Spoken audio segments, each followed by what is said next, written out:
Good afternoon, Your Honors. Evelyn Ursua, representing the petitioners, NUJP and others in GR number 252747. We're ready, Your Honors.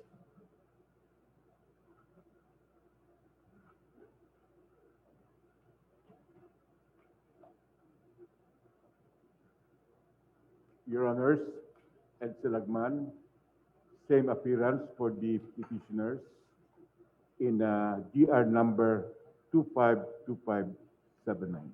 Thank you, Your Honors.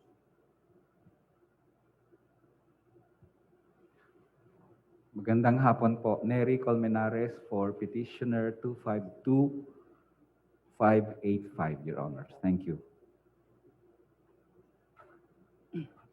Assalamualaikum, Your Honors. I'm Attorney Algamar Latif. I'm appearing for GR number 252759. We are ready, Your Honors.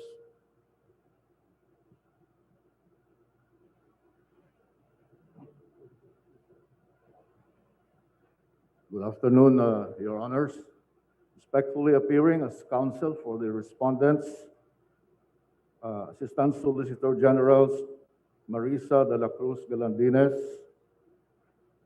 Rex Bernardo L. Pascual, Raymond I. Rigodon, State Solicitor Eduardo Poquis Jr., Associate Solicitor Kyle Brian Guerrero, and yours truly, Solicitor General Jose Calida, Your Honors.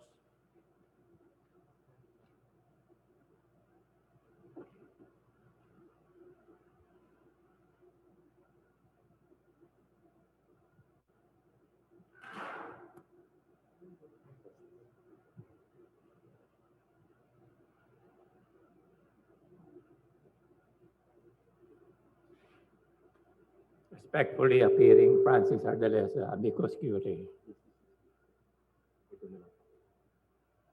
Okay.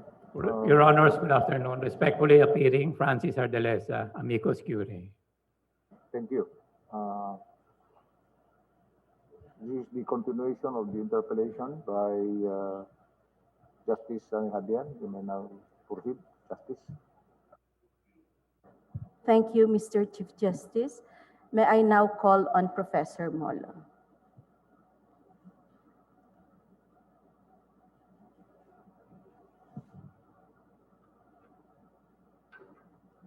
Good afternoon, Your Honor. You may remove your mask. Thank you. Good afternoon, Professor Molo. May a court of law review the factual basis for the issuance of a detention order by the ATC? Yes, Your Honor, if Yes. there is a grave abuse of discretion, Your Honor. In what action or actions? In what specific action or actions? Your Honor, if there's a Rule 65 petition, Your Honor, I submit. Right. Necessarily, the court hearing the case is duty-bound to review the evidence, information, or data in the possession of the state, which the ATC used or relied upon in issuing the detention authority. Yes, Your Honor. Yes. And because this evidence, etc., involve acts of terrorism brought to the ATC for determination, they are, at that point, and even thereafter, unless declassified, remain to be highly classified state and military secrets affecting national security. Yes, Your Honor. Yes. Therefore, they fall within the category of executive privilege, which is beyond judicial scrutiny. Almonte versus Vasquez, Chavez versus PCGG, as cited in Nery versus Senate, and Padilla versus Congress, involving freedom of information. Yes, Your Honor. Yes. So how do you think the security of our country and our people will get affected if and when the disclosure of highly classified state and military secrets affecting national security is judicially compelled? Thank you, Your Honor. I believe there is a balance that we can strike, Your Honor, between national security and the need for anyone accused, especially if the penalty is life imprisonment without possibility of parole. We can, Your Honor, strike a balance and find a way for any of the accused under this law to be able to have an effective defense and certainly not keep the information he may need to defend himself away from him. So you have two conflicting interests. The interest of the individual suspect on one hand, to specifically to his unrestrained liberty that will only last for 14 to 24 days at the most, with all the safeguards installed by the law. On the other is the safety of our country and the safety of the Filipino people, including our children, who may just be instantly eradicated from the face of the earth if this information get into the hands of terrorists. So which one are you going to choose? The one involving individual liberty on one hand, or the national security, the safety and the very life of our country and the lives of our Filipino people? Thank you, Your Honor. My answer, Your Honor, would be that under our constitutional order, it is possible to fight a national security concern and yet still maintain respect for the rights of people. Mr. Counsel, Yes, Your Honor. Professor, my question is straight. So I expect a straight answer. It's clear. Which one are you going to choose? You can't choose both. You have to weigh. On one hand is individual liberty. On the other is the life, the security of our own country and our people. Which one are you going to choose under the circumstances already stated? Yes, Your Honor. And my answer is, in fighting a fire like terrorism, we do not throw the baby out with the bathwater. We preserve our constitutional order by being different from terrorists. And because if we don't, we end up making them win. We are no different from the lawless elements that we are fighting. All right, so I would take that to mean that you favor individual liberty over the security, the life, the very survival of our country and our people. Your Honor, my father is a soldier who fought in Leyte, the jungles of Sulu, who saw his fellow soldiers die at the hands of the NPA. I will never favor terrorists.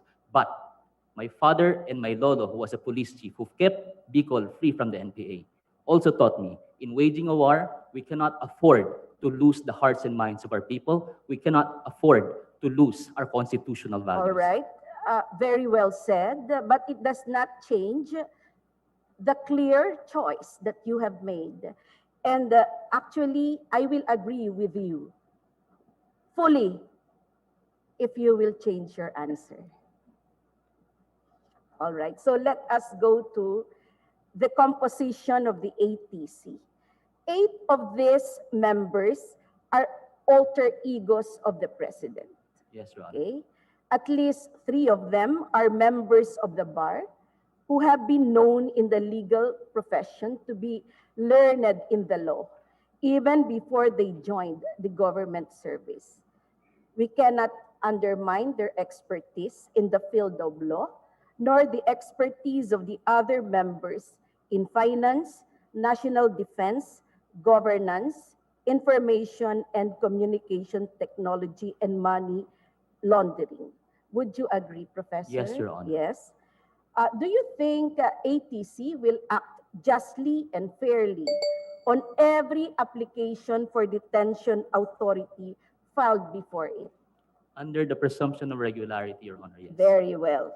So They are public officers tasked to perform their respective duties under the law, and as such, they are entitled to the presumption of regularity in the performance of their respective duties.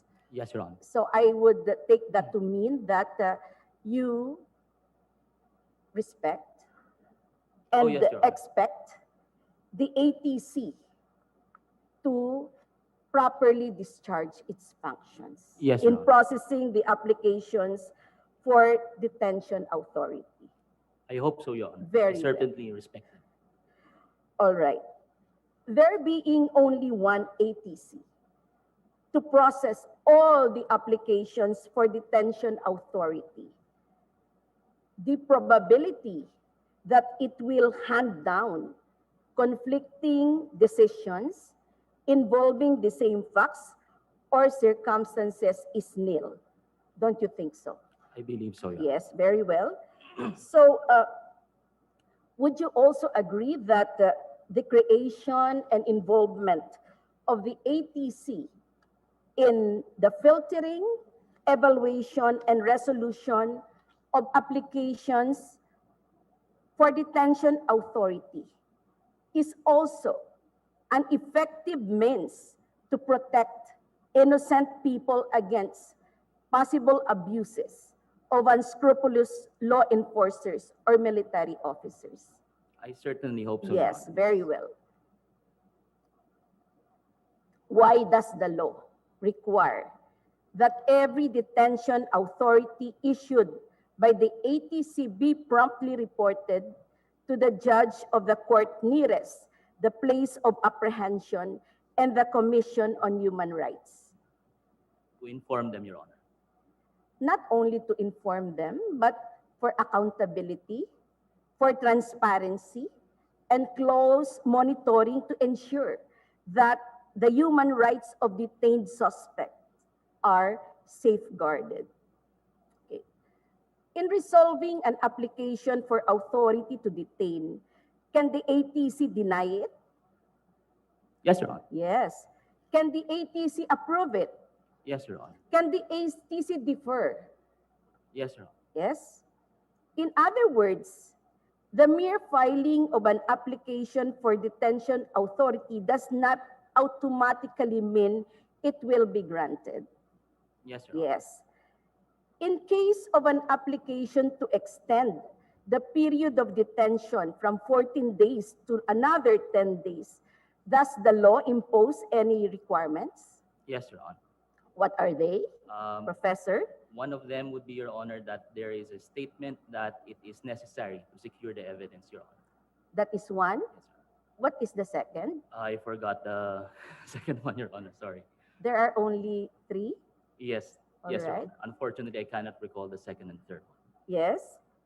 To prevent the commission of another terrorism. Yes, Your Honor. And third, that the investigation, the police officer, the law enforcer concerned, or the military officer concerned must guarantee that the investigation is being conducted properly and without delay. So again, what possible actions may the ATC take on these applications to extend? Can it deny? Yes, Your Honor. Yes. Or can the ATC approve? They can also. Yes. approve it.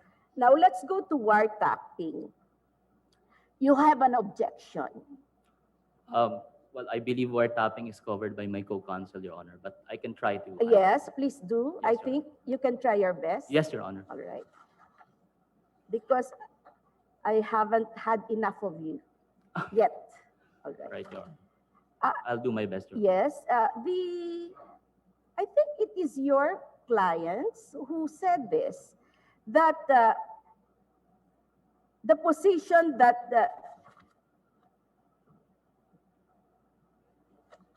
wiretapping, with respect to the conversations that may be wiretapped, is overbroad and make no distinction as regards the matters or conversations to be tapped, whether related to terrorism or otherwise. I think it was former or retired Senior Associate Justice Antonio Carpio, who raised that. Yes, Your Honor. Yes. And you are the counsel. Yes, Your Honor. Yes. So I do remember. Thank you, Your Honor. Okay. So so you are actually complaining that why is it there's no distinction on what to wiretap and what not to wiretap, all right?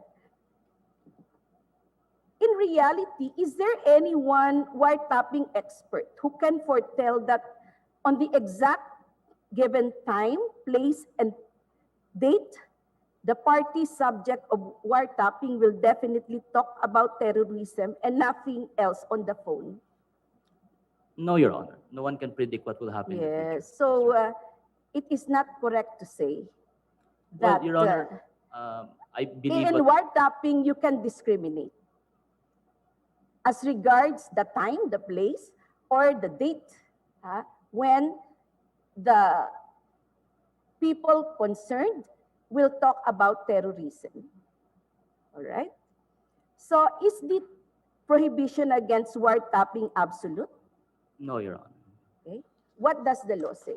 Well, Your Honor, what we were saying, we were referring to Dicini versus Secretary of Justice, that if we are going to use technology in order to enhance our surveillance and wiretapping capabilities, we must make it narrowly, and so that the right to privacy Yes. of certain people will not adversely be affected. Yes, but that is not in the law. What is in the law is no to wiretapping except when it is so allowed by the court. And in this case, which court has that authority to allow The or Court of to Appeals. grant the permit, all right? And the same rule also applies whenever they seek to surveil or freeze the accounts of suspected terrorists, right? Yes, Your Honor. Yes, all right. For your information, 11 of us here sitting before you, we came from the Court of Appeals. Thank you, Your Honor. We can personally and with all honesty certify under oath, under the oath of our office, that the presiding justice and associate justices of the Court of Appeals possess all the qualifications and none of the disqualifications prescribed by law for appointment to the Court of Appeals. Among their qualifications are proven competence, integrity, probity, and independence. Now, like the ATC members, would you agree that they too enjoy the presumption that they will regularly perform their duty in accordance with law and the evidence? Oh, definitely, Your Honor. Yes, very well. Now, on mundane things, I think it was also the petitioners you're representing who raised the objection involving mundane things. It is the position of the petitioners that Section 3E of the ATL on material support is overbroad because it can be interpreted as including even mundane things. Professor, Yes, what Your Honor. exactly are mundane things? Well, Your Honor, we were referring to the phrase in Section 3E that says, any property, tangible or intangible, or service. So that's everything almost under the sun, Your Honor. All right. Can you cite examples of mundane things? Your Honor, for example, under material support, it would be punishable for a parent or a godparent to give allowance or deposit in the ATM of a UP student who has already been detained as a terrorist.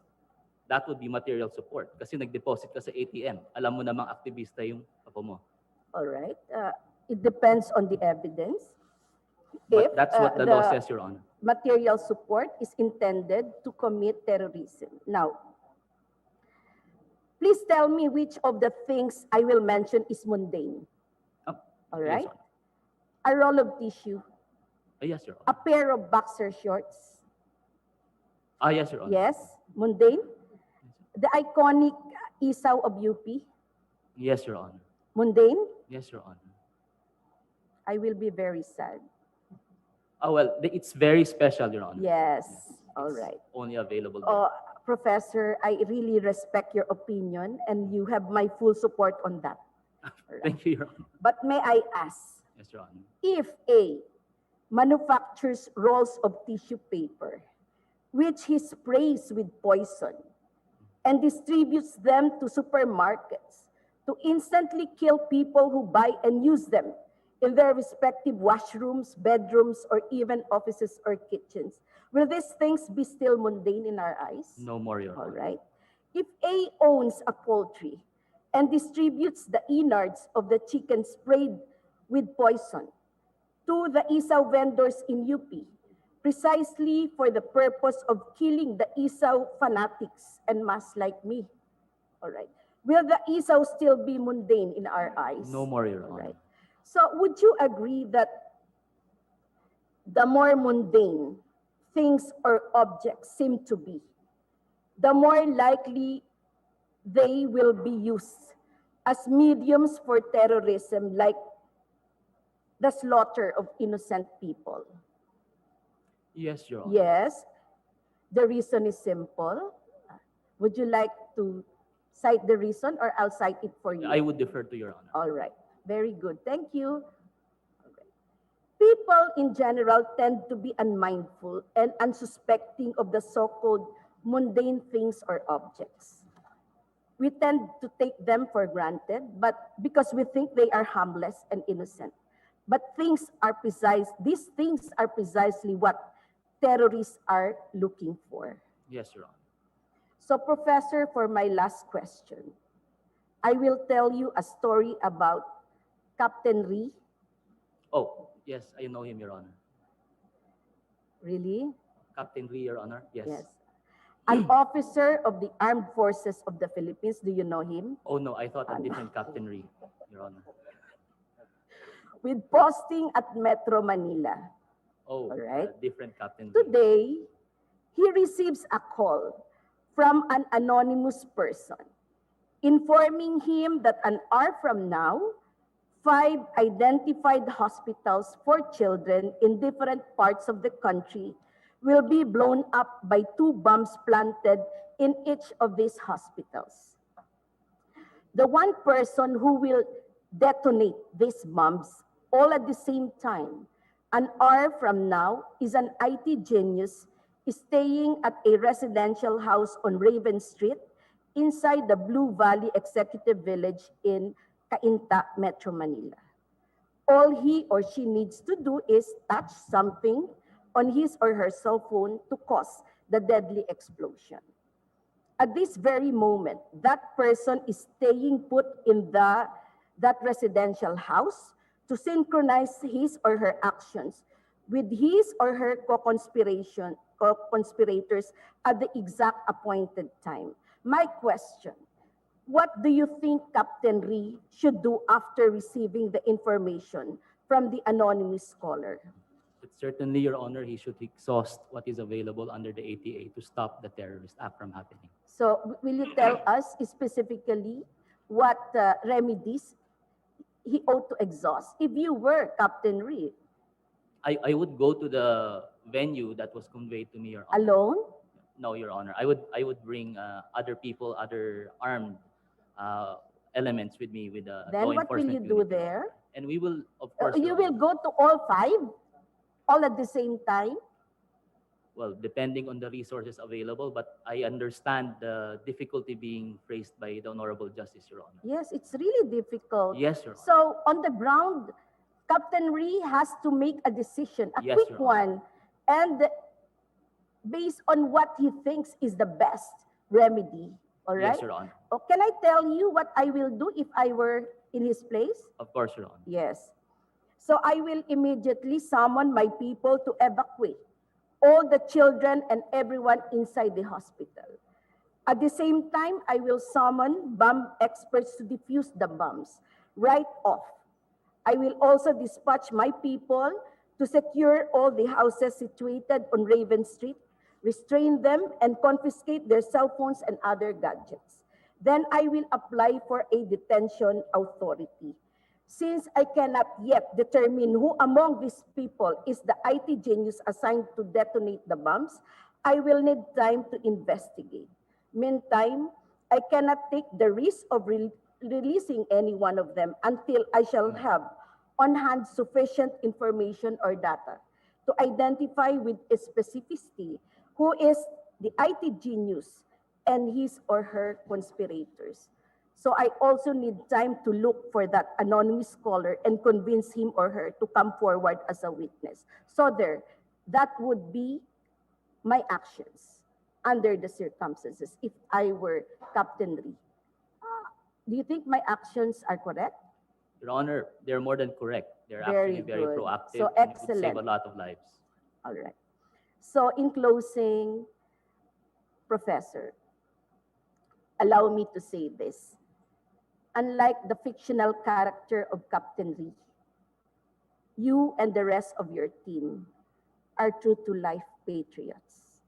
Congratulations and thank you for graciously responding to my questions. You may now take your seat. Thank you, Your Honor. pleases you. God bless you. So with that, Mr. Chief Justice, I've concluded my interpellation. Thank you, Mr. Chief Justice. Thank you. Justice Rodil Salameda. Okay, please go ahead. Thank you, Chief. We haven't heard from Attorney Cadiz yet. Can I call on Attorney Cadiz?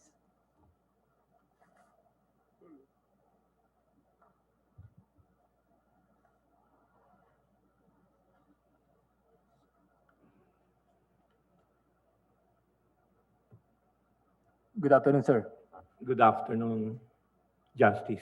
Just to clarify something, I spoke during the first day of our oral argument. So that's good. Nobody has asked this question yet, as the answer may be obvious to many. Is there really a need right now for the Philippines to have an anti-terror law? Your Honor, in my very humble view, the Human Security Act is enough, Your Honor. Deter terrorism.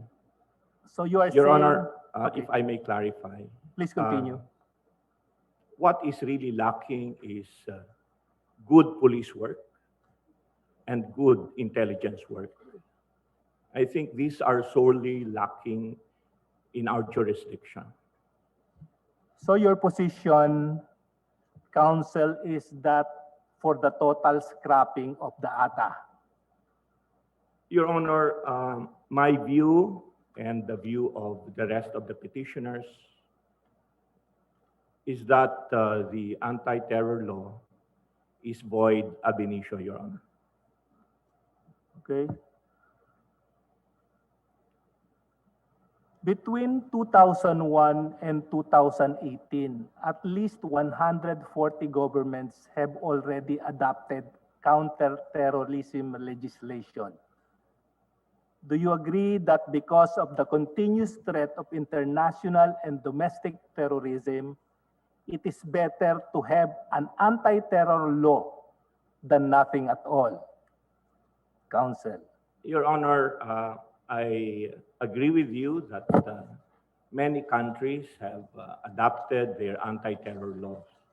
However, I always juxtapose our laws with what the Constitution requires. Many countries in the world don't have their Bill of Rights as part of the Constitution. But in our Constitution, Your Honor, that is the bedrock of our liberties. So always, Your Honor, as men of law, we must always adhere to the Constitution, and any law which contradicts the Constitution must be struck down. And that is what the anti-terror law is all about. What do you understand by the famous aphorism that one person's terrorist is another person's freedom fighter? Your Honor, in college, I read that. One's bandit is another's revolutionary. But I don't think the terrorists who decapitate people in London Bridge who attack people in the trains from Belgium to France can be considered revolutionaries. They They terrorists. are Plain plain and simple. terrorists, Your Honor. We agree to that, Counsel. Now, do you agree with me when I say that the concept of terrorism is fundamentally political in nature? No, Your Honor. Many terrorists are plain criminals, Your Honor. I don't think a terrorist should be classified as a revolutionary. It gives revolutionaries a bad name, Your Honor. Is it not that until today, the international community has yet to adopt a comprehensive and universal definition of terrorism, Counsel? I agree very much, Your Honor. Okay. And because of this lack of a comprehensive and universal definition thereof, the politicization and misuse of terrorism has been abused by states to curb non-terrorist and even non-criminal activities. Am I right? Yes, Your Honor. Is this exactly the same fear you have right now, Counsel? Your Honor, it is not fear because many features of the anti-terror law are plainly unconstitutional. Okay. It's beyond my personal beliefs, Your Honor. It's about the law being unconstitutional. Because it redounds to a lack of proper definition of terrorism. In fact, the entire international community has different definitions of terrorism, Counsel. Yes, Your Honor, I agree. Is this not merely a problem of enforcement and implementation of the anti-terror measures, Counsel? I don't agree, Your Honor, because, for example, it has been repeatedly discussed in the past days about the 24-hour detention period without warrant of arrest. This is really abhorrent, Your Honor, to the Constitution. So you are saying now, Counsel, that anywhere in the world, the definition of terrorism is unsettled. And any anti-terror law cannot be the basis for legal adjudication because of the vagueness and being overbroad. Am I right? It is overbroad and it's vague, Your Honor. I agree. Now, Counsel, do you know that our own ATA's definition of terrorism under Section 4 was patterned after the anti-terror laws of Australia,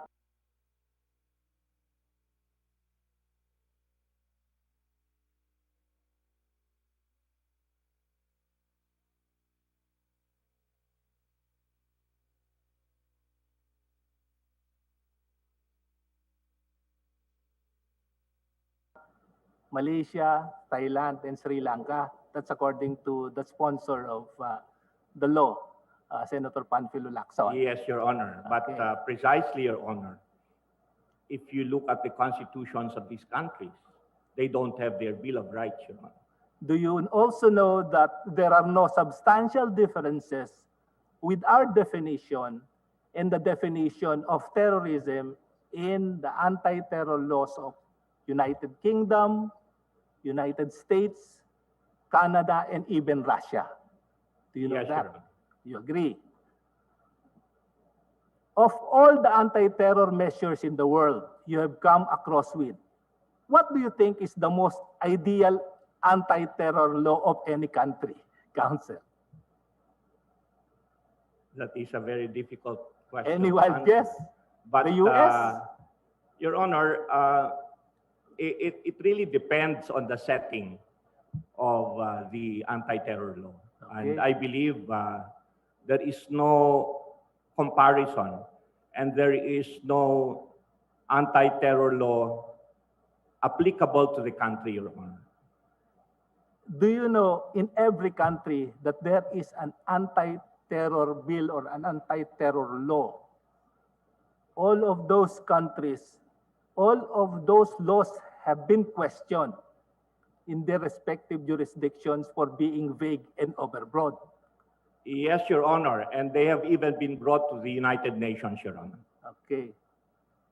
Can you tell me whether or not an anti-terror measure in any countries was declared unconstitutional by any jurisdiction? Your Honor, And I'm just asking you if you know any country which declared its anti-terror measure, Counsel. Your Honor, I'm not very familiar. You're not familiar But with it? then some countries have already moved to amend their anti-terror law So, because they have created criticisms from many sectors like the European Union, the Commonwealth group of countries, and even in the United States, Your Honor. so of the, I think, 140 countries which has adopted anti-terror measures, none of those anti-terror measures have been declared unconstitutional or invalid so far. I'm not aware, Your Honor, but then again, they will not have the Bill of Rights that we have in this country, Your Honor. There is one here, the anti-terror bill of Indonesia. It was declared unconstitutional. Why? Because of the retroactivity clause and not because of the substance of the law. Okay? Because according to the Indonesian Supreme Court, it was precisely made to apply and passed to apply for the Bali bombings of 2002. In Bali, Your Honor. Yes, Your in Honor. Bali, Indonesia. We go now to another question, Counsel. If you are given the authority by the international community to craft the definition of terrorism in your own words, can you give us a comprehensive and universal definition acceptable to all, which should pass your criticism of being vague and overbroad? An ideal definition that is being espoused by the petitioners here for terrorism so that it can be adopted by the United Nations. I will not have that kind of capability, Your Honor. I am a small dust in the firmament of the legal community all over the world. So, thank you, Counsel. Isn't it that the UN Security Council resolutions and other relevant international conventions, protocols relating to terrorism can guide the courts in its proper adjudication of what terrorism is?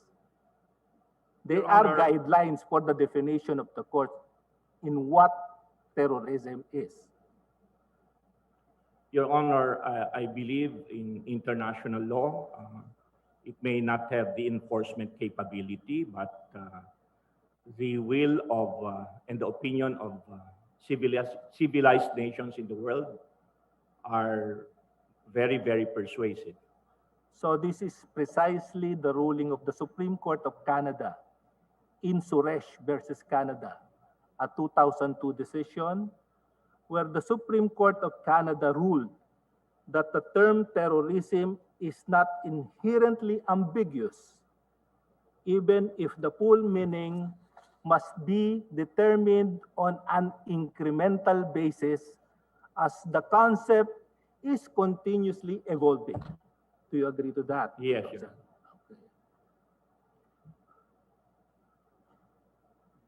Now, the UN, pursuant to Security Council Resolution 1373 cited in the ATA, calls upon states to become parties as soon as possible to relevant international conventions and protocols and so on relating to terrorism. is the UN Security Council Resolution 1373 cited in the ATA as a source of a binding obligation for UN member states? Your Honor, I believe that municipal law must prevail over international conventions. But we are parties of the United Nations, and under Article 48 of the UN Charter, the action required to carry out decisions of the Security Council for the maintenance of international peace and security shall and should be taken by members of UN. I agree, Your Honor. However, as I said earlier, the Human Security Act is enough law to be able to combat terrorism. And I go back to my thesis that what should be encouraged, what should be strengthened is good intelligence work and good police work. Now, Counsel, you are saying that the HSA or the Human Securities Act is a better law than the ATA because it states therein the predicate crimes to constitute terrorism. Am I right? One of the reasons why you say it is a better law. Yes, Your Honor. The predicate crimes are enumerated.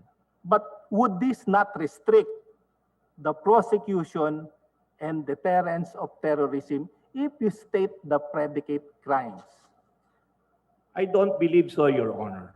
But let us put this in a proper context. We all live in an imperfect world. There will be imperfections. We cannot guarantee a terror-free country. No country will be able to guarantee that, Your Honor. But in balancing our individual rights, as stated in the Bill of Rights, Your Honor, I think the Human Security Act is the better law, Your Honor. But you say that terrorism, the concept of terrorism is continuously evolving. If you state in the law the predicate crimes, how about in the future where a future definition of terrorism may encompass other acts or other crimes? Your Honor, then the Human Security Act can be amended to include all those other predicate What crimes. if such act were executed now when in fact we have already declared the Human Security Act as unconstitutional? The anti-terror law, Your Honor? No. The Human Right now. Security Act has been declared constitutional. Yes. Your Honor. No. I mean to say, when predicate crimes is not encompassed by the Human Securities Act, because terrorism is continuously evolving. What happens now if there is such an act? Your Honor, I could not, at this point in time, think of any other evolving predicate crime which is not covered by the Human Security Act, Your Honor. Now, Counsel, does UNSC resolution, are you aware of USNC resolution 1373? I'm not aware, Your Honor. Okay. The last paragraph of Section 4 of the law provides that terrorism shall not include advocacy, protest, dissent, stoppage of work, and the like. Is this provision not enough, a safety net for you in the exercise of civil and political rights, and why? No, Your Honor. That Why? is really a very minor exception in my view. Okay. Do you know, Counsel, that this particular provision is also found in the anti-terror laws of Australia, Canada, South Africa, and New Zealand? And in fact, it was adopted from the anti-terror laws of these countries. I have read some of the minutes of the Senate deliberations, Your Honor, and I agree. Those were inspired by the laws of other countries. But again, Your Honor, these countries don't have the Bill of Rights that we have. And, Your Honor, I don't think we can compromise the sanctity. Meaning to Of our say, Constitution. you're saying that Australia, Canada, South Africa, New Zealand has a different Bill of Rights from us? Are you saying that? The Well, concept of Your Bill of Honor, Rights of these countries our are Bill of different? Rights is really very, very ideal. It's More ideal than Canada, South Africa, and New Zealand concept? Canada and Australia, Your Honor, adopt common law. So How about the United States? the United States, Your Honor, has a Bill of Rights. Yes. I agree. And our Bill of Rights is more ideal than the United States. Well, Your Honor, in some respects, but let us see how the United States deal with terrorism. Okay. It has detained indefinitely people in Guantanamo Bay, More which than is the usual outside the number of- jurisdiction of the United States. Yes. I think that is really abhorrent, Your Honor. Many detainees there have been incarcerated for the past 15, 18 years. And succeeding presidents of the United States have promised to close the detention facilities in Guantanamo Bay, but they have not done so. So, Your Honor, this matter of the United States speaking against terrorism is really not very ideal in my view, Your Honor. What's the status of the anti-terror laws of the United States? Are they still valid and binding right now or declared unconstitutional? I did not get your question, Your Honor. What is the status of the anti-terror laws of the United States? Are they valid or constitutional? Or At this point in time, they are still valid and they constitutional? are still valid, Your Honor. Yes. Also, in the ATA, Section 2 particularly, it stated that in the implementation of the policy of the law, the state shall uphold the basic rights and fundamental liberties of the people as enshrined in the Constitution. Also, exercise of the constitutionally recognized powers of the executive department shall not prejudice respect for human rights, which shall be absolute and protected at all times. Can these provisions in the Declaration of Principles provide a useful insight into congressional concerns and objectives and help resolve any ambiguity in the ATA? Your Honor, that is a very general statement. Yes. It is a motherhood statement. But if we look at the particular provisions of the anti-terror law, it really runs counter to that general statement that is found in that particular section. But Your Honor. under the rules on statutory construction, counsel, if there is some ambiguity, the court can look into this Declaration of Principles for guidance. Am I right?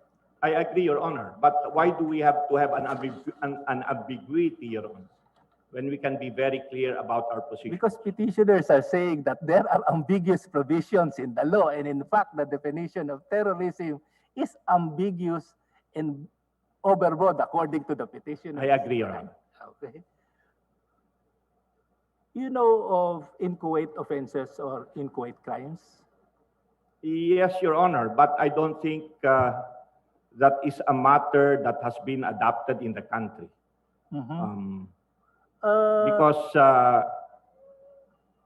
Your Honor, there must be really an attempt to commit a crime.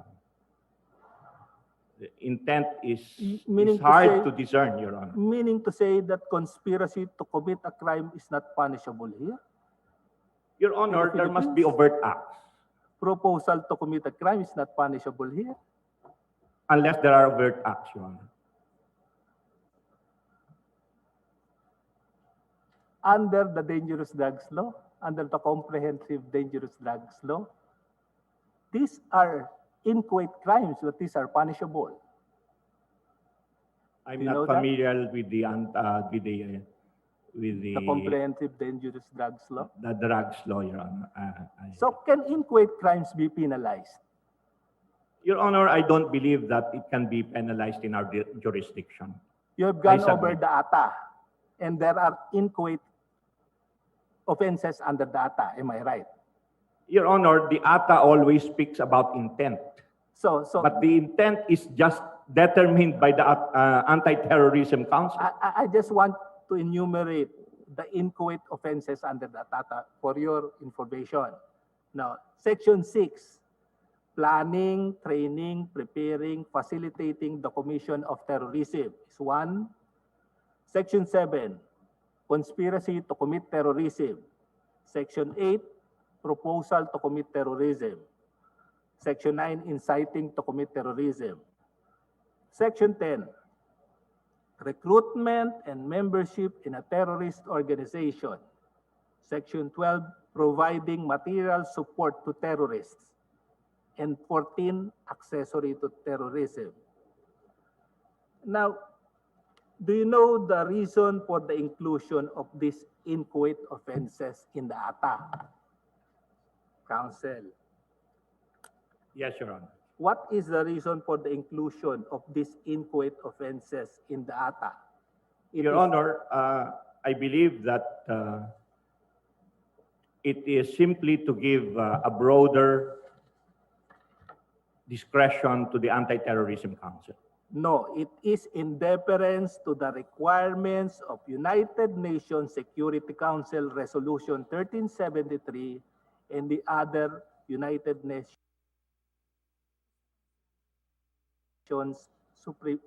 security resolutions.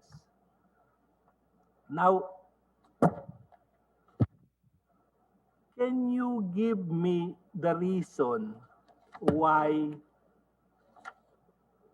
or the rationale why these inquite crimes and offenses are being punished under the ATA or pursuant to the requirements of the Security Council resolution? Your Honor, It is for prevention and deterrence. ostensibly, Your Honor. Okay. Now, do you want to have these inquite offenses excluded and decriminalized? Because they are not part of the HSA. You want this to be removed from the ATA, these inquite offenses, Section 6, Section 7, Section 8, Section 9, Section 10, 12, and 14?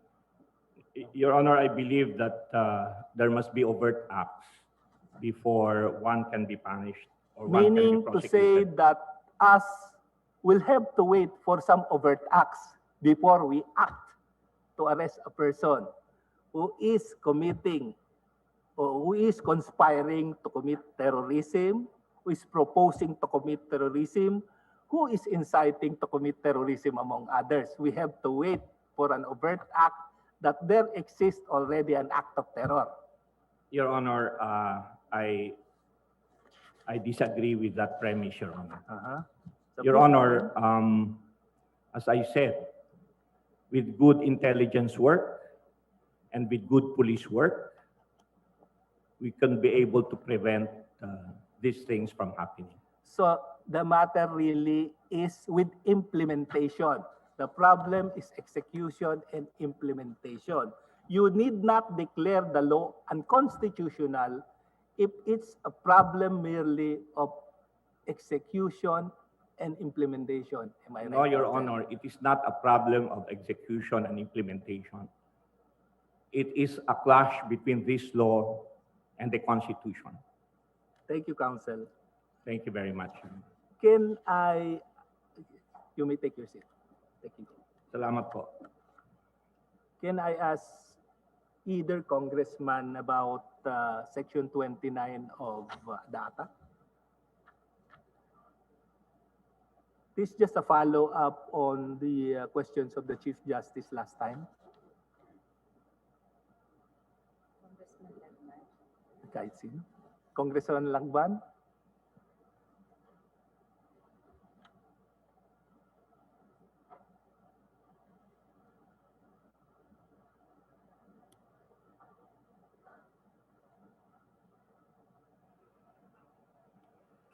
Yes, Your Honor.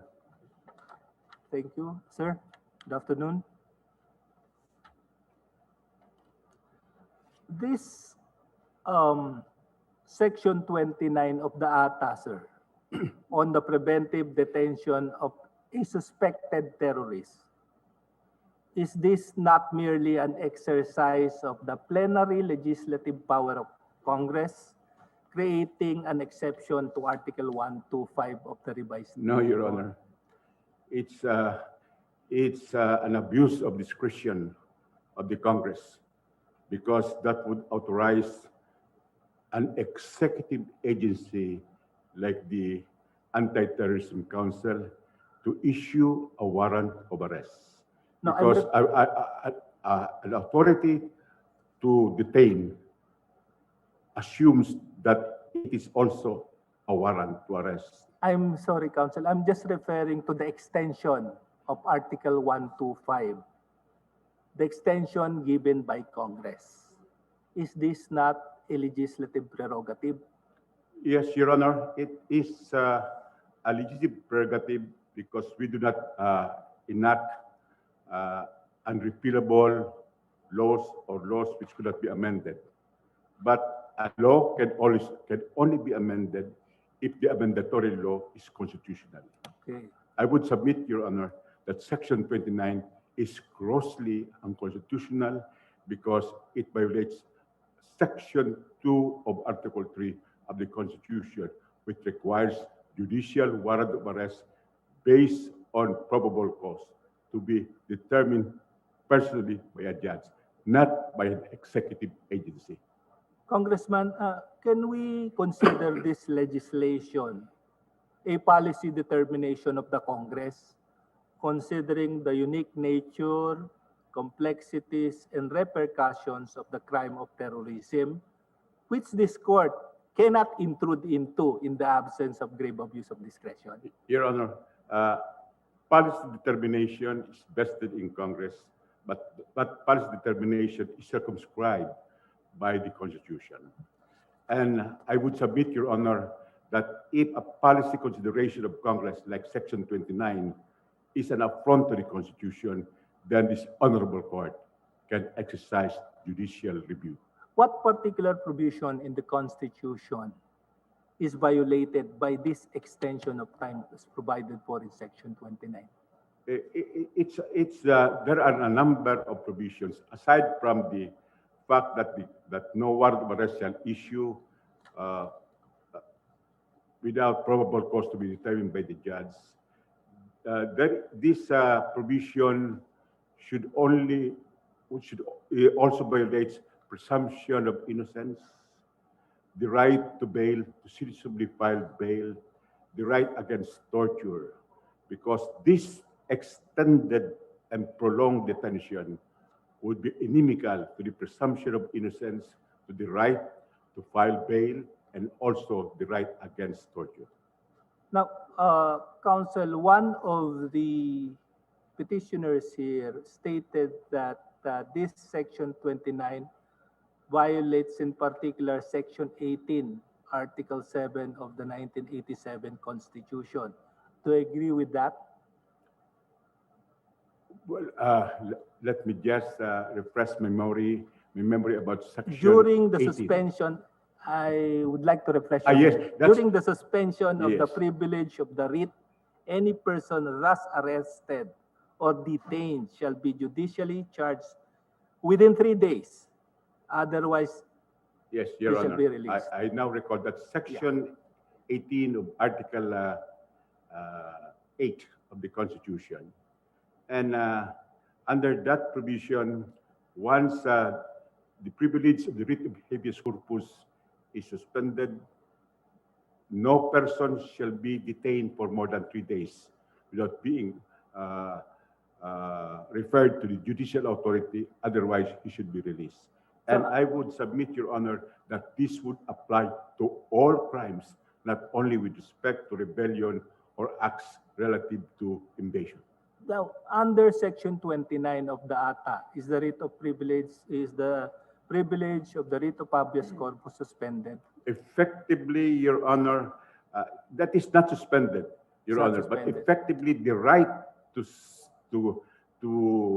secure habeas corpus can be effectively suspended or denied because the police authorities or the ATC can always say that the person is being detained under the written authorization of the Anti-Terrorism Council, which is subject to constitutional challenge. That's all, Congressman. Thank you. Thank you, Your Honor.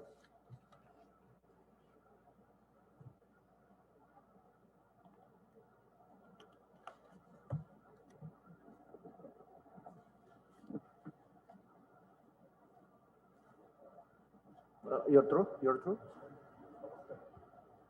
You're through already? Okay, who is next? Justice Henry? Oh, Justice, okay. Justice Lopez? Yes.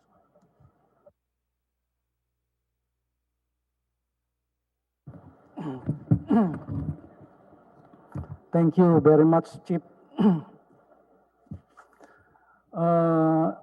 Congressman Lagman, please.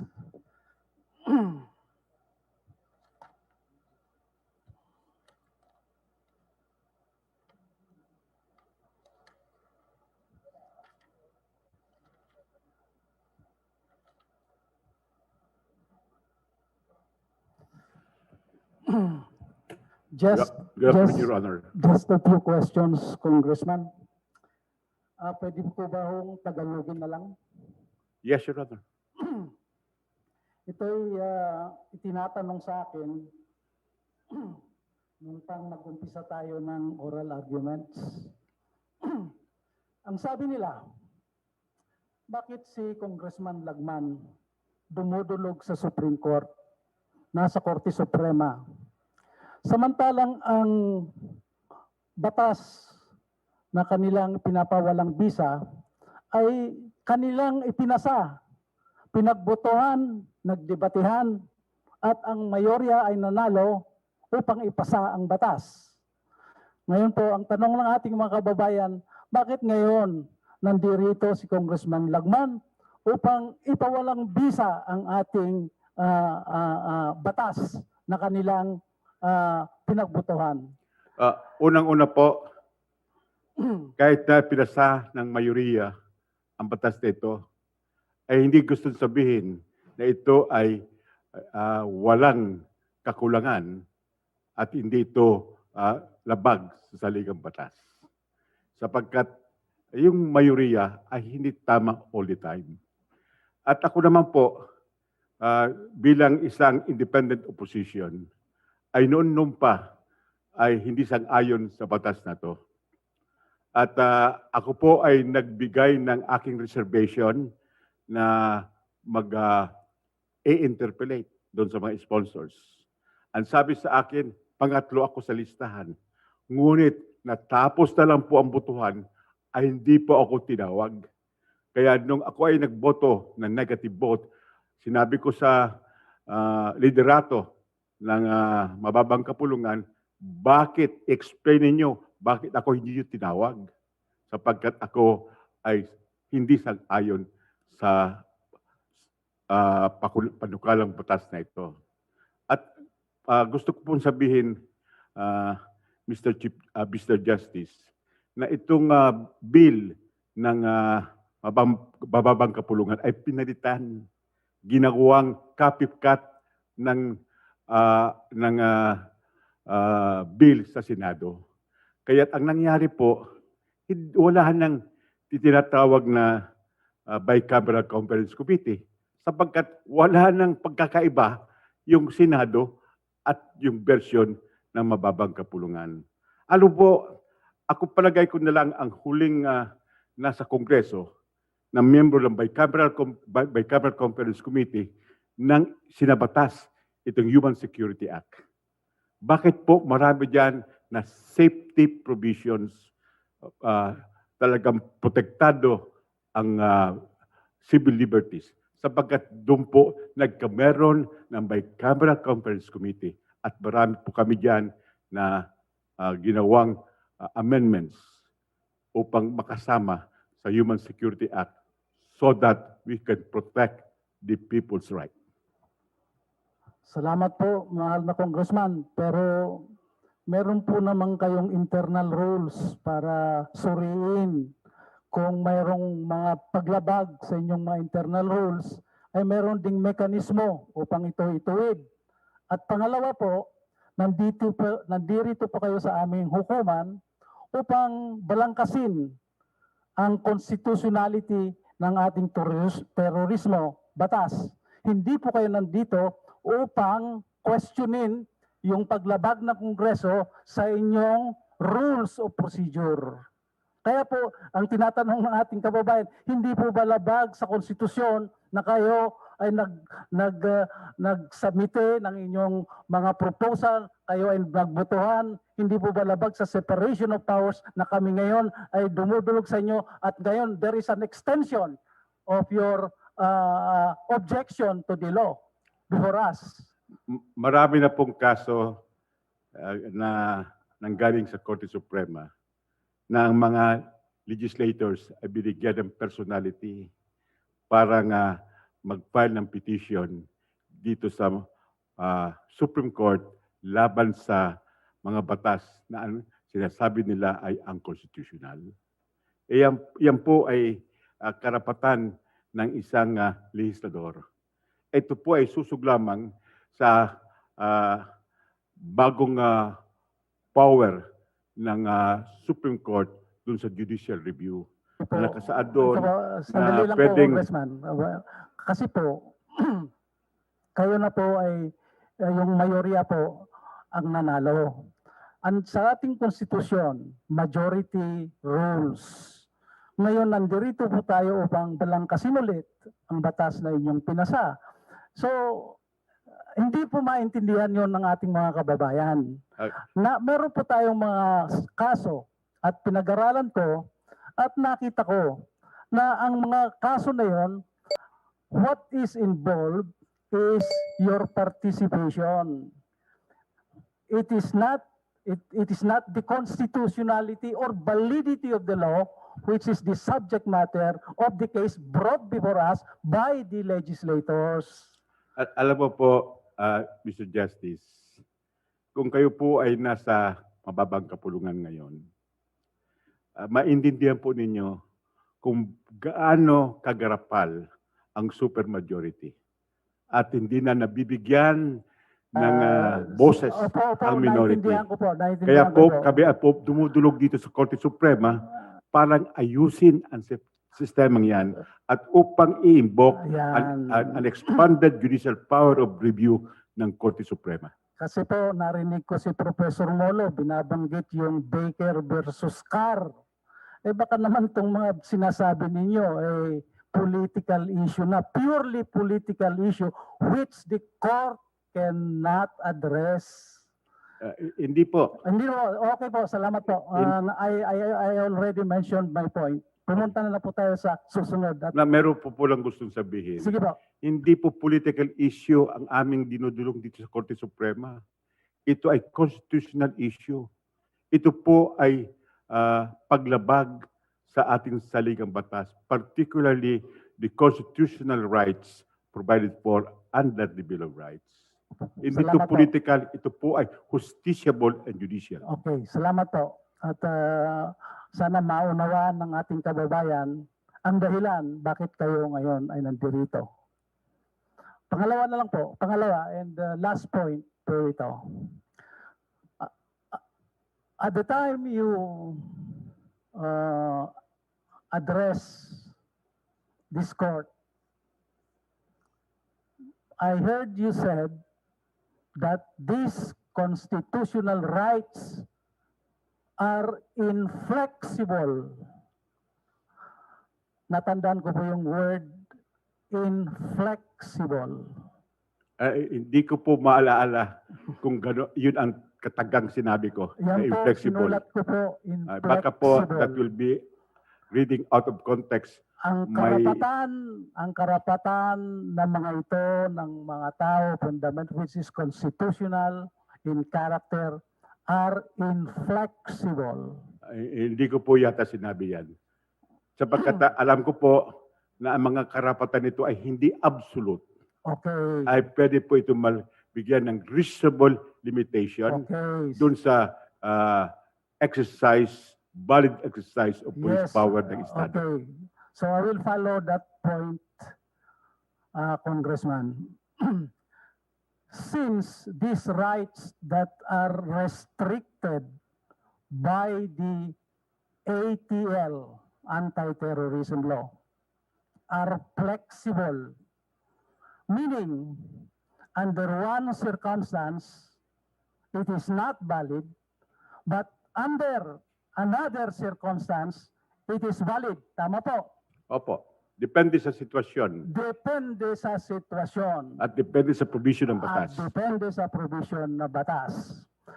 Kayo dumudulong dito at sinasabi ninyo na ito ay hindi dapat mangyari dahil ang sitwasyon ay ganito. Tama po? Opo. Opo. Ang Solicitor General of the State is also here saying that there is no violation because of a certain proposition or circumstance to validate that right which is restricted. Tama po? Opo. Magkasulungat po kayo, ang solicitor at kayo mga petitioner, magkasalungat depende sa sitwasyon or circumstances. Tama po? Opo. If that is so, meron po ba tayong issue about real controversy kung ito sinasabi nyo at ito ang sinasabi nila at wala pong real issue that will dispose the case and there is no person that is prejudiced, meron po ba tayong tinatawag na controversy as well as your standing before this court? Doon po sa extended Kasi po, yun po, hypothetical ho lahat tayo. Hypothetical. Lahat tayo rito nagha-hypothetical eh. kung pwede po tapusin ko na yung sagot ko, Sis. Mr. Justice. Kasi hanggang doon na lang po ako eh. Hanggang doon na lang ako. Yun lang. Kasi naintindihan ko na hypothetical on your part, hypothetical on the part of the respondents, proposition that will validate the violation, proposition that will also respect the Constitution sa inyo against the So nagkakabanggahan ang different proposition or hypothesis. And what I am saying now is, if that is the case, wala tayong controversy. Meron po tayong controversy sapagkat nga salungat yung posisyon ng petitioner. Exactly po. At salungat po. dun sa... Salungat din sila. Opo. Kaya po may Dahil controversy. Sa isang banda ganito, sa kaliwang banda ganito naman. Nasaan ang controversy? Ang controversy po dun sa salungat na posisyon ng dalawang panig. Kaya po mayroong Korte Suprema na ang Korte Suprema ang mag-resolve ng contending positions na to. Pursuant to its expanded power of judicial review. Maraming salamat po. Salamat po, galang-galang na congressman. At tayo po ay nagkaliwanagan. Excuse me, can I just ask one question kay Congressman Lagman because of his explanation about you just adopted the resolution of the Senate? Can the lower house and the upper house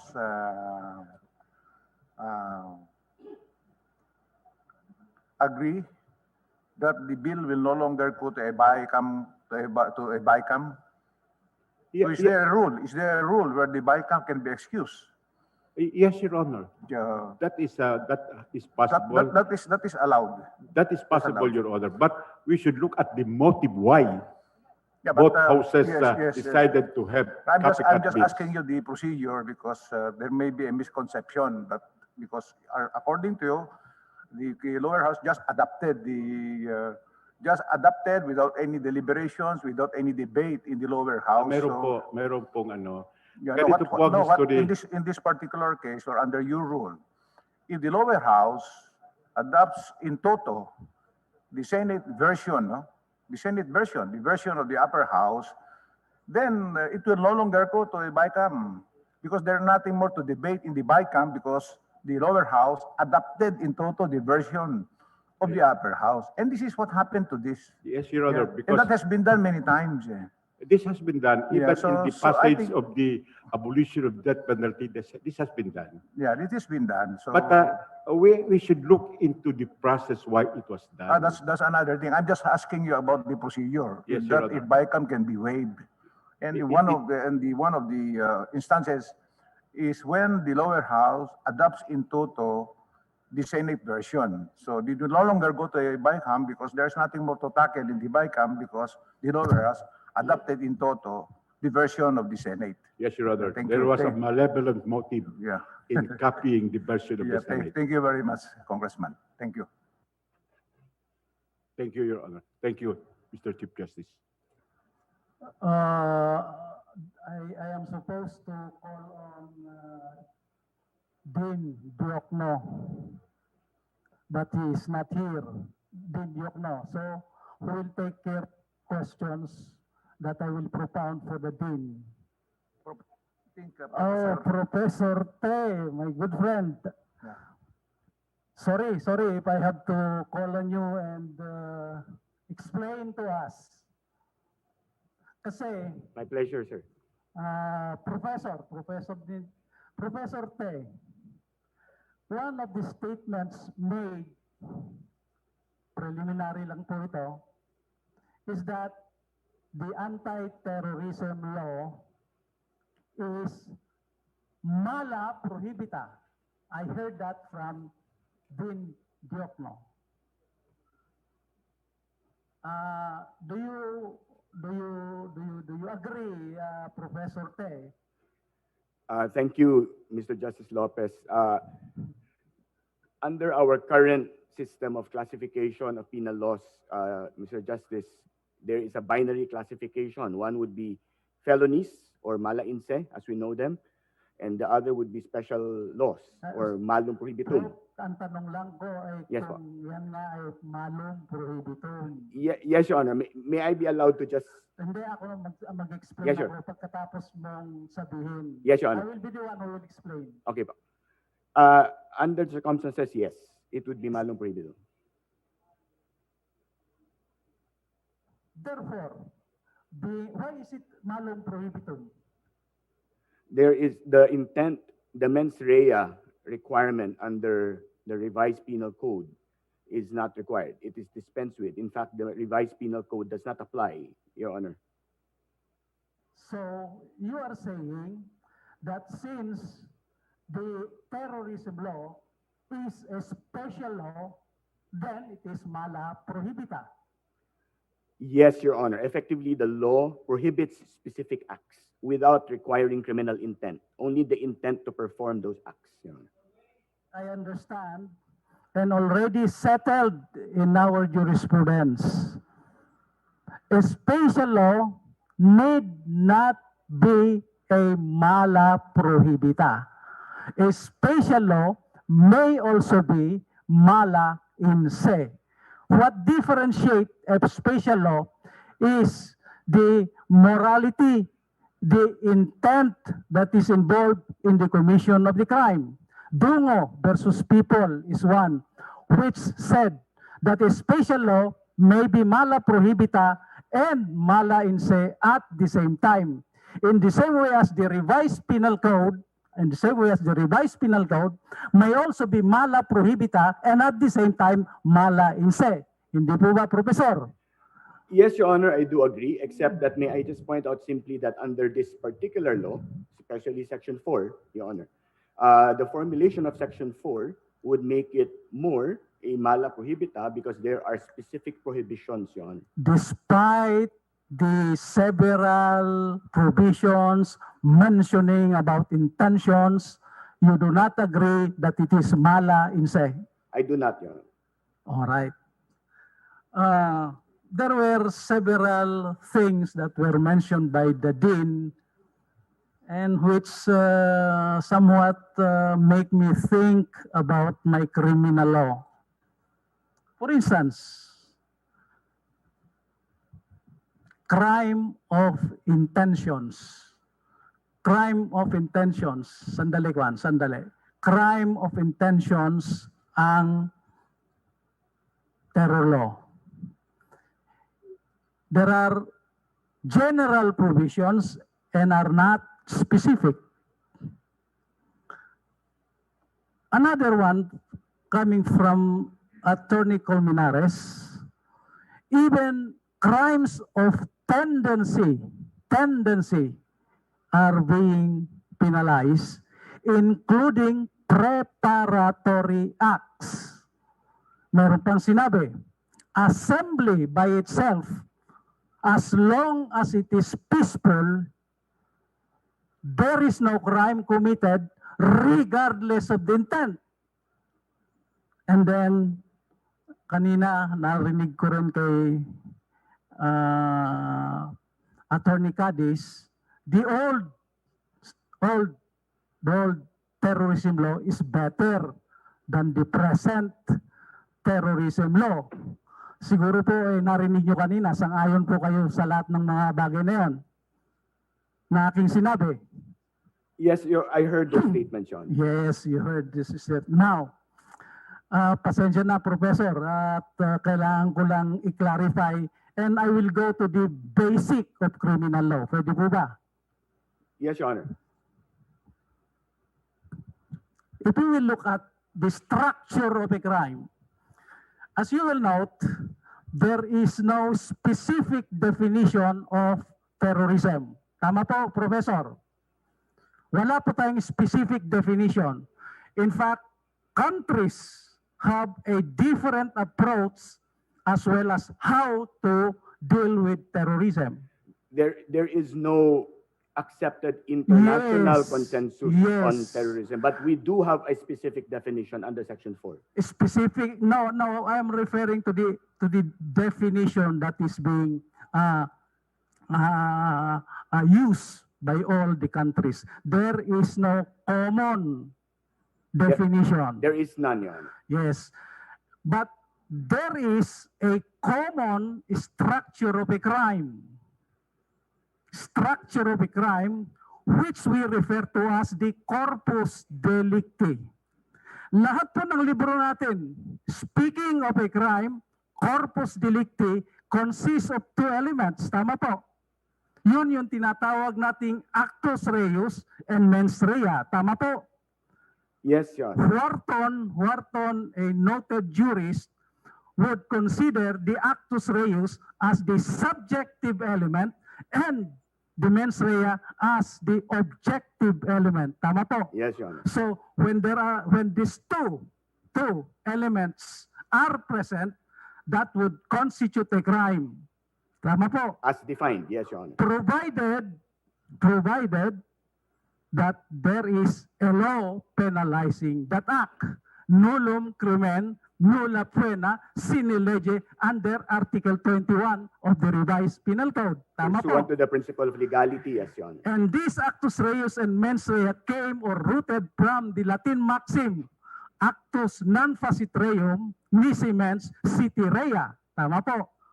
Or in other words, I don't know Latin, Your Honor. andyan po, Yes, Your Honor. hindi po Latin, actually po, we do not, a person do not commit a crime unless his mind is guilty.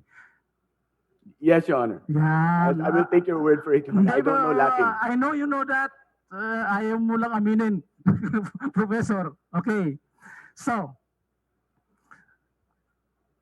the indispensable elements of a crime. One, actus reus, criminal act. Doing an act alone is not a criminal offense unless it is coupled with intent and the law defining the crime and imposing a penalty. Yes, Your Honor. Okay. So that is precisely the structure of a crime. The actus reus consisting of the criminal acts are or maybe one act, two acts, or several acts. That is why when it is merely a single act, that may be a single crime. Isang act lang eh. Yes, Your Honor. And if there are several acts, complex in character, magkakaroon po tayo ng predicate crimes. Yan napapasok ng predicate crimes. And these predicate crimes are still considered the actus reus.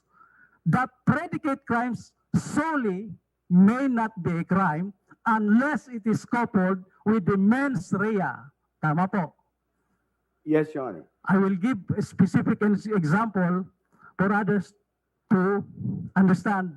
Akala ko, Professor, alam niyo ito. Several predicate crimes, spatial complex crime, 267 to 94 of the revised penal code. Tama po. Yes, Your Honor. Spatial kidnapping with murder, robbery with homicide, etc. Alright, yan, may predicate crimes tayo. What is the crime committed? It depends upon the intent. So the intent will determine what is the nature of the crime. Even if there are predicate crimes, if they are guided by one single intent, those predicate crimes may be merged in the crime that is intended to be committed. For instance, robbery with homicide. If the intention or the nexus of the crime is the intent to gain, all other crimes included may be merged as one crime of robbery with homicide. Tama po? Yes, Your Honor. In the same way as in money laundering, meron din tayong predicate crimes. Predicate crimes alone, without the intent to launder, wala tayong money laundering. In the same way as in plunder, 70-80, Yes, Your Honor. malversation, bribery, solely, wala tayong plunder. Unless, papasok na yung intent. Tama po. Yes, Your Honor. The old anti-terrorism law, meron din tayong predicate crimes. And out of that predicate crimes plus the intent will make it a crime of human security violation. Otherwise, without the intent, hindi pwedeng violation ng Human Security Act. Yes, Your Tama Honor. po. In Yes. the same way, now ngayon, pupunta na po tayo ngayon sa ating batas na ating sinasabing unconstitutional.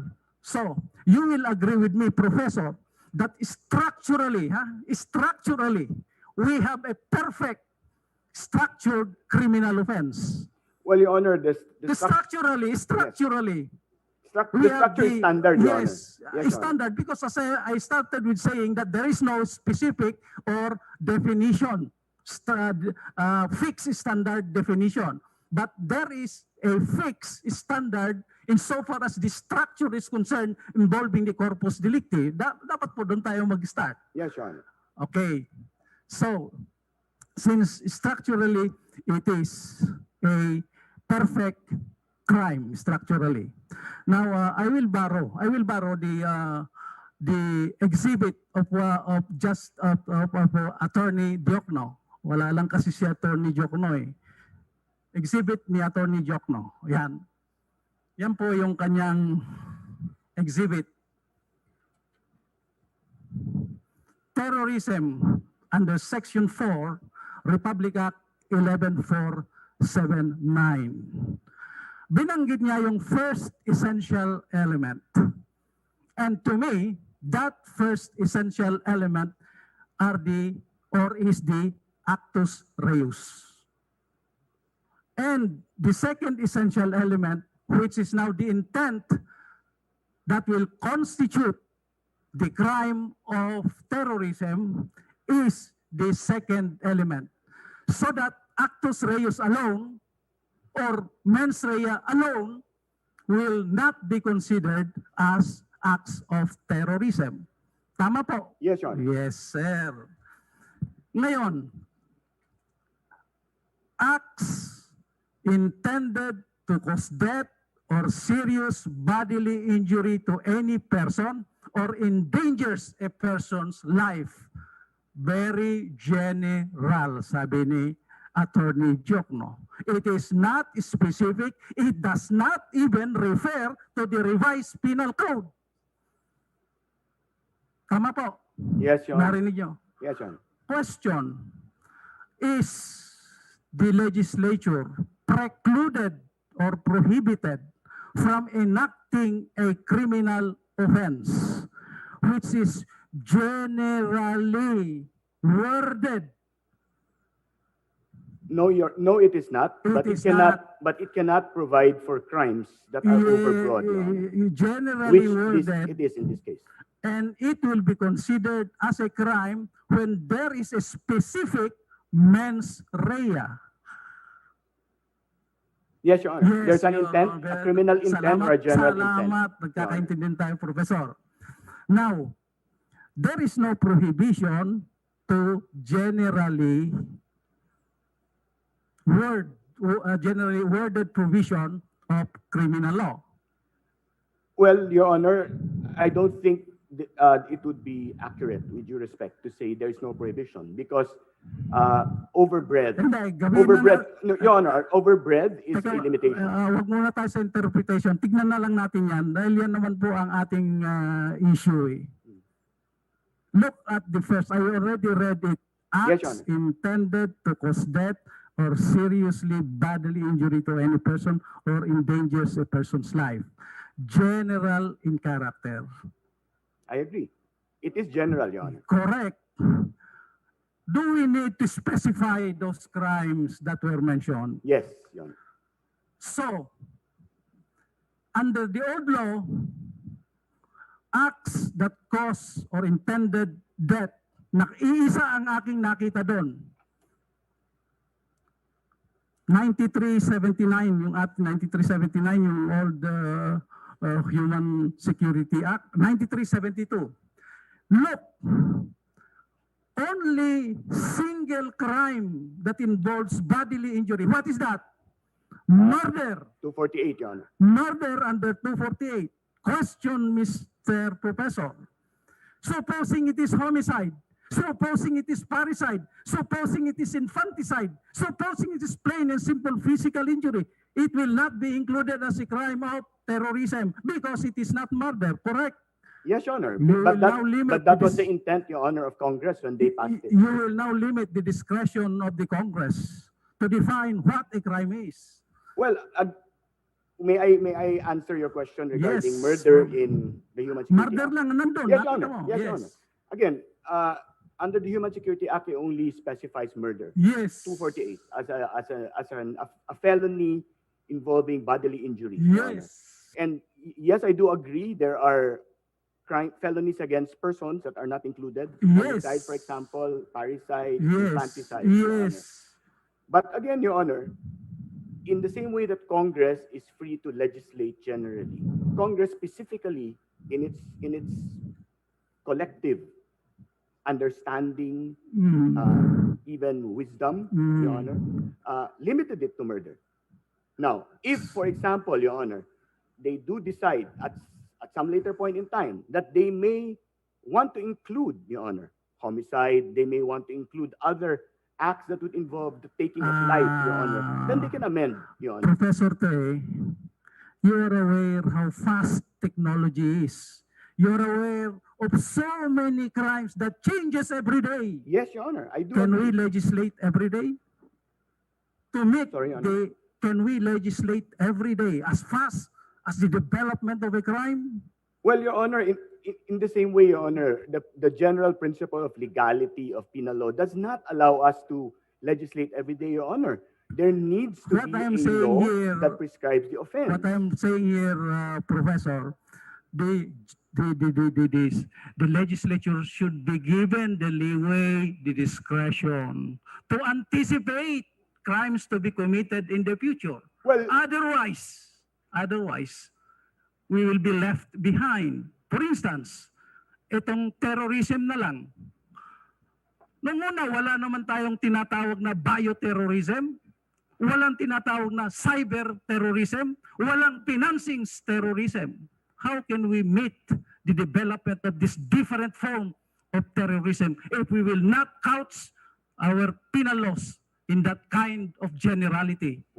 well, with due respect, Your Honor, there are other special laws that deal with those. For example, Your Honor, the Cybercrime Protection Law makes every offense now and in the future committed through an ICT device a cybercrime.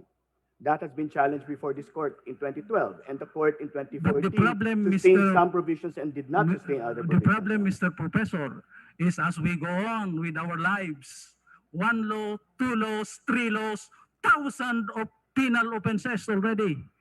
And you know, you were one of the members of the Code of Crimes, and we encountered the problem of including special laws with the revised penal code or the Code of Crimes. Why? Because there are more than 2,000 special laws, and we are finding difficulty how we can encode those 2,000 special laws. Well, Your Honor, with due respect, I do agree that it's a practical problem. But Yes, again, with practical. due respect, that practical problem is, well, with due respect, If that is the not case, relevant to the question if of that is the case, constitutionality, Your Honor. Professor, are we not infringing the wisdom of the legislature and their discretion to do that? Well, Your Honor, yes, Congress can legislate general Sige, laws. okay. Again, there are accepted limitations. All Your Honor. right, all right. Anyway, I have already established my point regarding the structure of a penal statute. As to whether this will be your interpretation, well, that is a different story. Thank you, Your Honor. Now, let us go to another point. Kanina, binanggit din ni Attorney Cadiz and Justice Alameda about these inchoate crimes, about preparatory crimes. And I have said a while ago, tendency crimes. Question, Mr. Professor, is it legally permissible to penalize those acts? If they are penalized specifically as crimes, Your Yes, Honor, of course, because of Then nullum yes. crimen, nulla pena sine lege. Again, under the principle of legality, Your Honor, as long as there is a law, and the law, Your Honor, does not Even if it does is- not transgress, Your Honor, the Constitution, then yes. Even if it is a mere preparatory act. For so long, Your Honor, again, as it does not transgress the Constitution, and if I may expand, Your Honor, a law, a provision of law that penalizes a so-called inquit, or Yes. may I use the word preparatory, Your Honor, rather Yes, than okay, inquit, because inquit is preparatory. misleading, Your Honor, because it may mean that it's not there yet. Preparatory, Your Honor, would refer specifically to overt acts that are visible, where the intention, the mens rea, as Your Honor points out, may then be inferred Is or prep- clearly seen. Your Is Honor. preparatory act a punishable act? Your Honor, Preparatory acts punishable, not all, Your Honor. not all. Article 8, for example, and of the revised penal code, conspiracy and Yes. proposal are punishable only And when they are Professor, expressly you know what is the provided, Your Honor. reason why generally a preparatory act is not punishable? You know what is the reason why a preparatory Yes, Your act Honor. is not punishable? Because it may not be clear, Your Honor, what the intent Yes. or what the Yes. resulting felony or crime. Because People versus a Namahan, Your Honor. preparatory act is an indeterminate act which may or may not ripen into an offense. Yes, Your Honor. Tama po. Yes, Your Honor. For instance, buying a poison to kill a person. That is a preparatory act. Yes, Correct? Your Honor. Yes, Your And Honor. it is not punishable because that crime of murder may or may not happen. Well, murder may not be punishable. That may not be a preparatory What act to I'm murder, Your saying Honor. is buying poison to kill a To kill. person. Then yes, Your Honor, I agree. Kasi murder yan eh, poison na Yes, Your Honor, ginamit I eh. agree. That is a preparatory act. To murder, yes. Wala pang overt act. Tama. Yes, Your Honor. Similarly, if one intends to commit rape and he sharpens his weapon, is that a preparatory act? Sharpening his weapon to commit rape? With due respect, Your Honor, I don't know how to answer that question. You cannot answer, Professor. 266-B. Rape with the use of a weapon is a qualified rape punishable with death, reclusion perpetua to death. Hindi ba? Well, That is Your the Honor, weapon that I said it will be sharpened. it is not an essential element to rape, Your Honor. It qualifies the offense of rape. Yes. preparatory So I to cannot a even say qualified rape. preparatory, Your Honor. Okay. It may be any other act. Sige. Okay, Professor. Meron lang pa akong isang slide na ipapakita sa inyo. Ayan. That is the stages of a crime. Yun na yung kanina sinasabi nating preparatory acts and the acts of execution. Absent of acts of execution, as a rule, there is no crime because mere preparatory act is not a crime unless there is a law penalizing the same. Yes, Your Honor. Here, there is a specific law penalizing the preparatory act, correct? By I'm using the structure. Yes, Your Honor. There is a law. Yes, Your Honor. If by Conspiracy. preparatory acts we refer to proposal, Yes, of incitement, course, of conspiracy, planning, and threat, Your Honor. Yes. Of course. That is, of course, what I mean.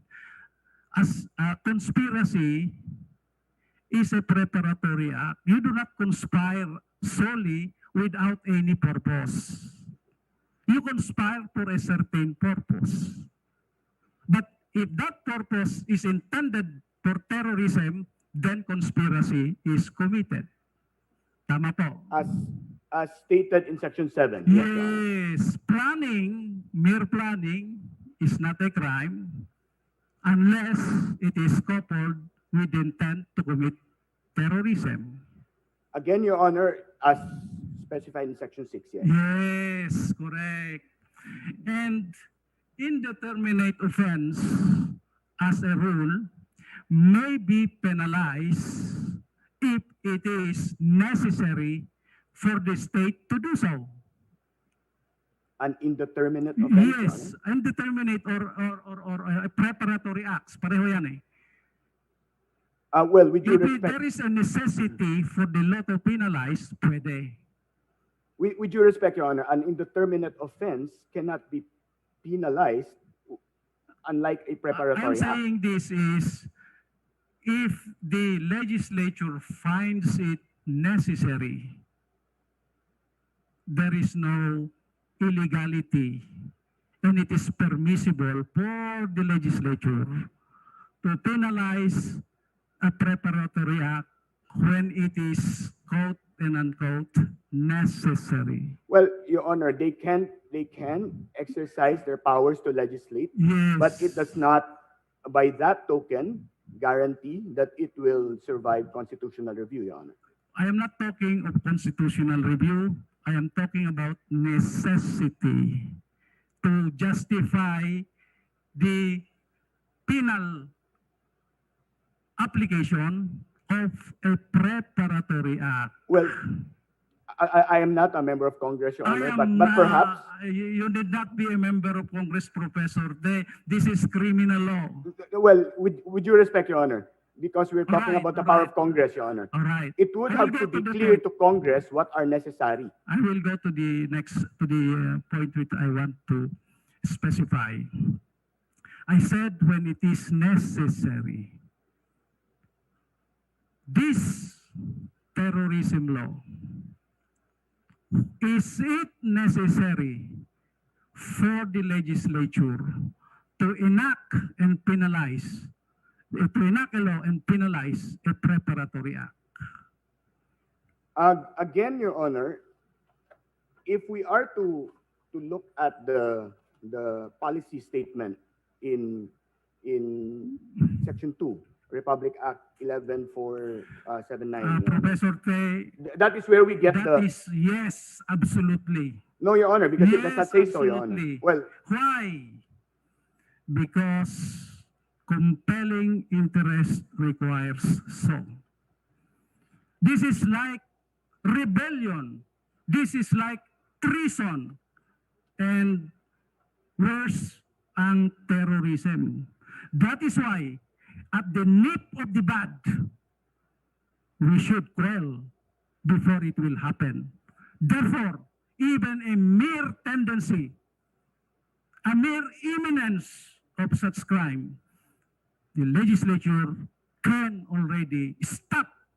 So otherwise, we might be left behind Remember that in this fight of terrorism, we should gain the upper hand. We should be one step ahead of the terrorists. We should not be behind. Otherwise, if we are behind, we better close shop against them. Yeah. Tama. Your Honor, may I be allowed to read a portion from Section 2, Your Honor, in answer to your question? You don't need to read Section 2. I am just referring generally to a preparatory act that need to be penalized because of state necessity, it being a crime against national security. Well, Your Honor, in order to respond to your question, I would need to And read. there is I such would thing, need and to there is read such Section 2, thing Your Honor. in the international world or international, there is such thing as anticipatory self-defense, which is not applicable in Article 11 of the Revised Penal Code, applying self-defense. Yes, Your Honor, I And agree with that. crimes are enacted for several purposes, one of which is not only deterrence, but also the purposes for self-defense. Correct? Well, not in Enactment of the relation law to this for law, Your Honor. self-defense. Not in relation to this law, Your Honor. Again, may I be allowed to, Your Honor? Just in order to answer your question. Just one. I am trying to understand your petition, but I am trying also to give you the point, the issue that we want to resolve, because these are preparatory acts. Yes, Your Honor. And all of these are preparatory. We did not discuss the specific crimes, but there are crimes that are preparatory under the law. Sorry, Your Honor, I didn't catch the There last are part. preparatories that are being penalized under this. Again, referring to conspiracy, proposal, threat, yes. Planning, yes, Your Honor. Okay. So, ito kasi ang sinabi ni Dean Joke Nukapo nung nakaraan eh.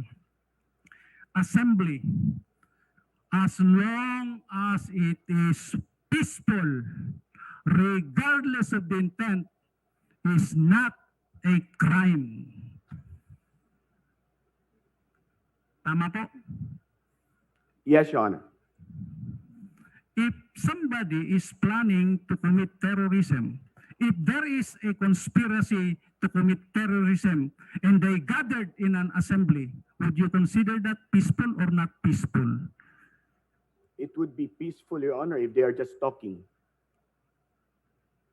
Okay, that is the actus reus. Yes, Your Honor.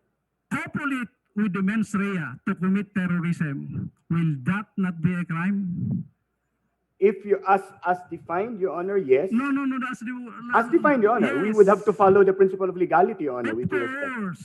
That's why So I as defined, yes. I mentioned actus reus and mens rea. Yes, as defined, yes. Assembly is the actus reus. Mens rea plus, in addition, will make it a crime. Yes, Your Honor. Therefore, an assembly, even if it is peaceful, if the intent is against the law, is considered a crime. Yes. Your Honor. Yes, sir. Yes, Your Honor. Salamat po, Thank you, Your Honor. Mr. Professor Tay. Thank you, Your Honor. Magaling po kayo. I have just a few, Chief, isa lang, konting tanong lang para kay Professor Molo. Okay, sige, go ahead.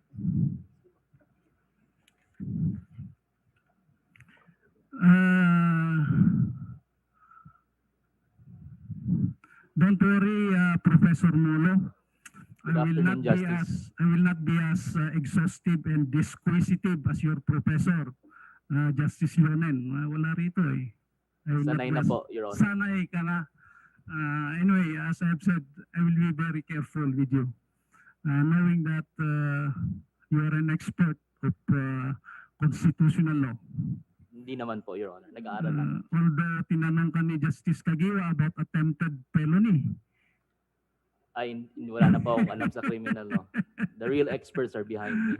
Yeah, I don't know, but this is not purely criminal law. Apo.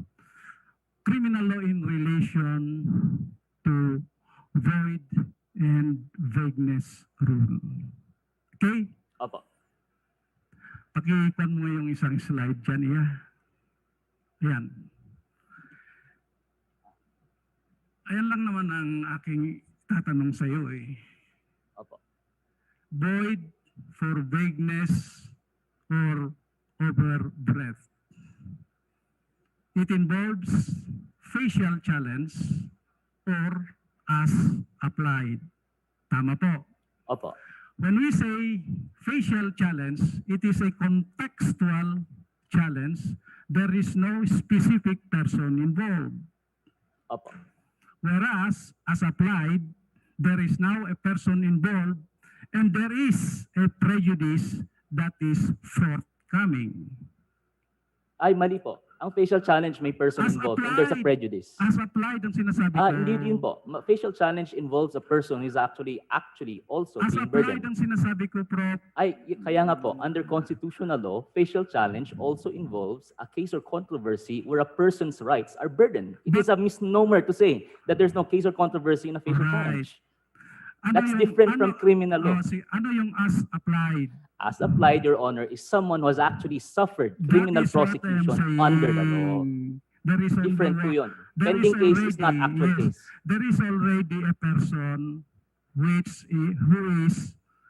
is Criminally charged, Your Honor. yes, that is what I am saying. Yes, Your Honor. That is my understanding of vague for vagueness rule. Yes, Your Honor. Tama po applied kayo. to criminal law. Yes, Your Kaya nga Honor. criminal law nandyan. Opo, kasi nga ang facial challenge, halimbawa po, Yes. yung mga madre under support, their rights to belief are already burdened. Kasi kung madre ka under the ATA, magbigay ka lang ng alms.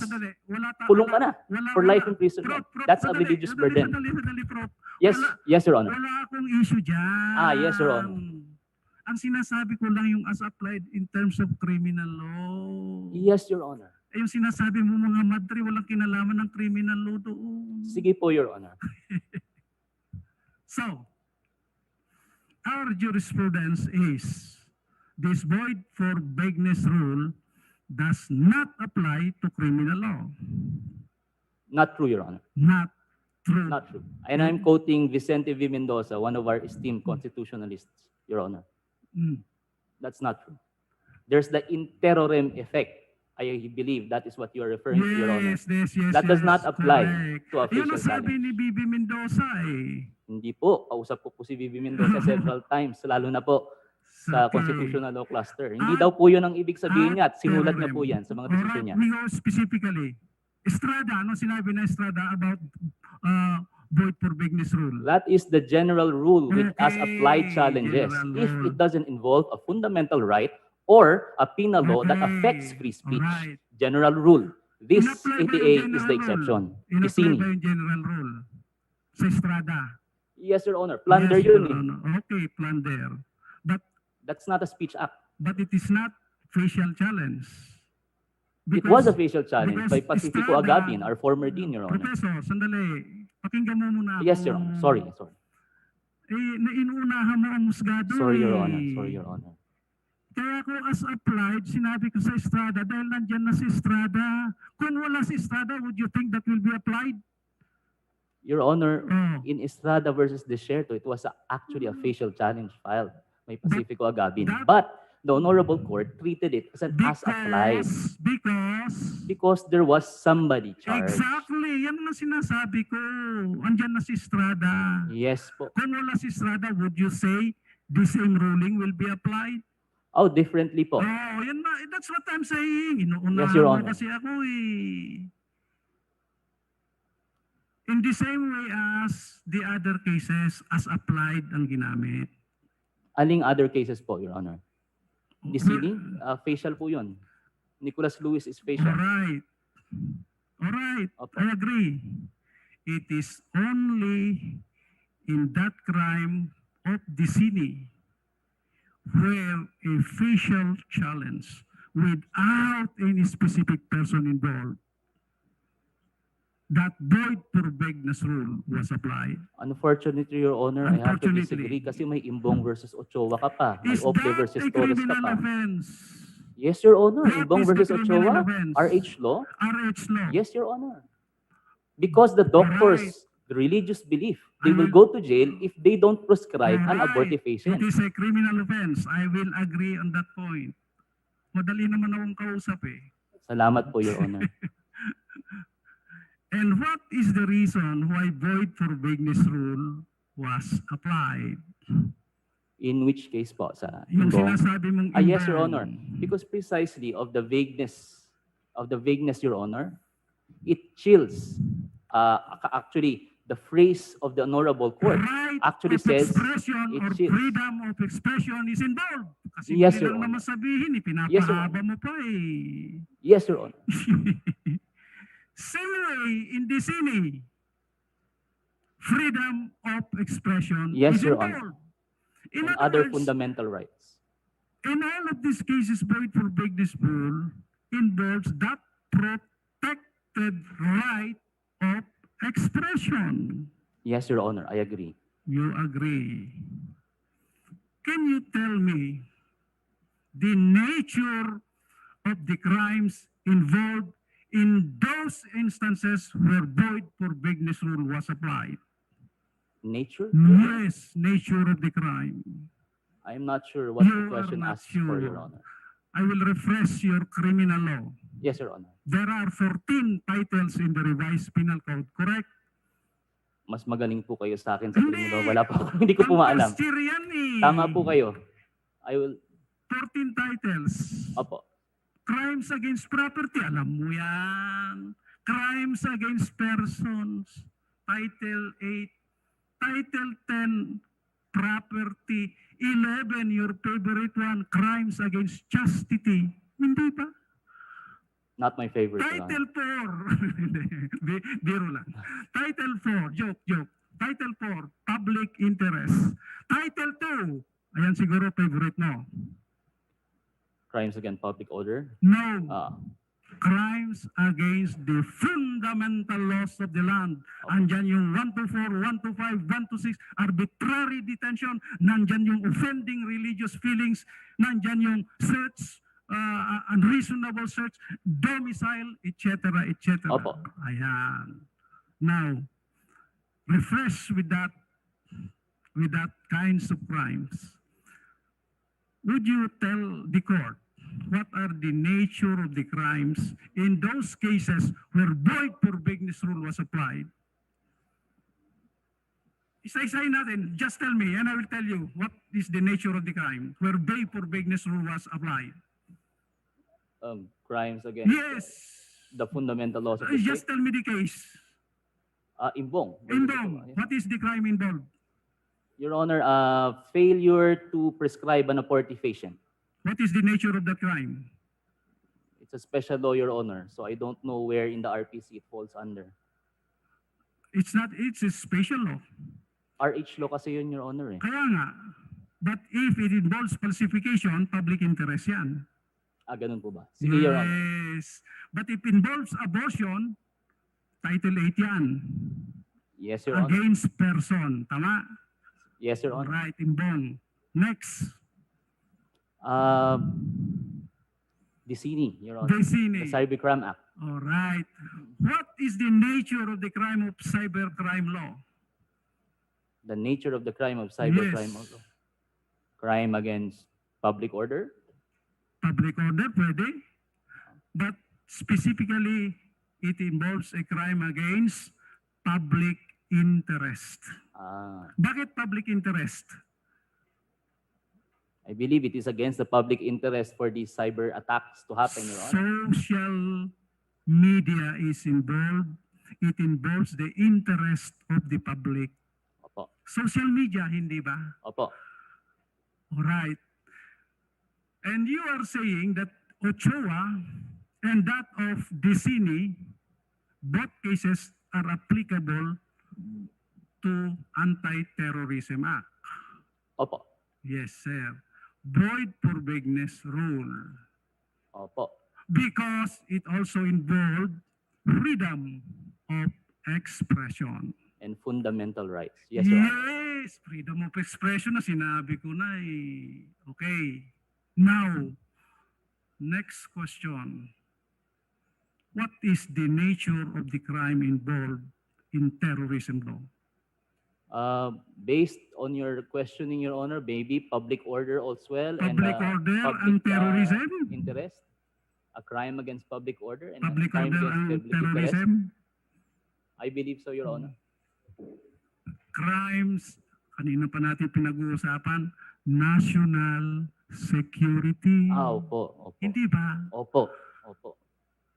In our jurisprudence, never did we use that void for vagueness use in crimes involving national security. I will have to In check, Your fact, Honor. Southern Hemisphere said that is not applicable. Well, Your Honor, Southern Hemisphere is not a free speech case, Your Honor, because that's what Justice Carpio Morales, my client, said in her Anti-terrorism ponencia. law. It was not treated as a fundamental rights case, Your Honor. Same as the terrorism law, which is classified as a crime against national interest. Well, Your Honor, Now, I would really beg to disagree that if we're gonna Pakinggan mo carve ako out... sandali. Yes, Your I Honor. will give you a chance to talk. Don't Sige worry. po. Pakinggan mo lang ako. Opo, sorry.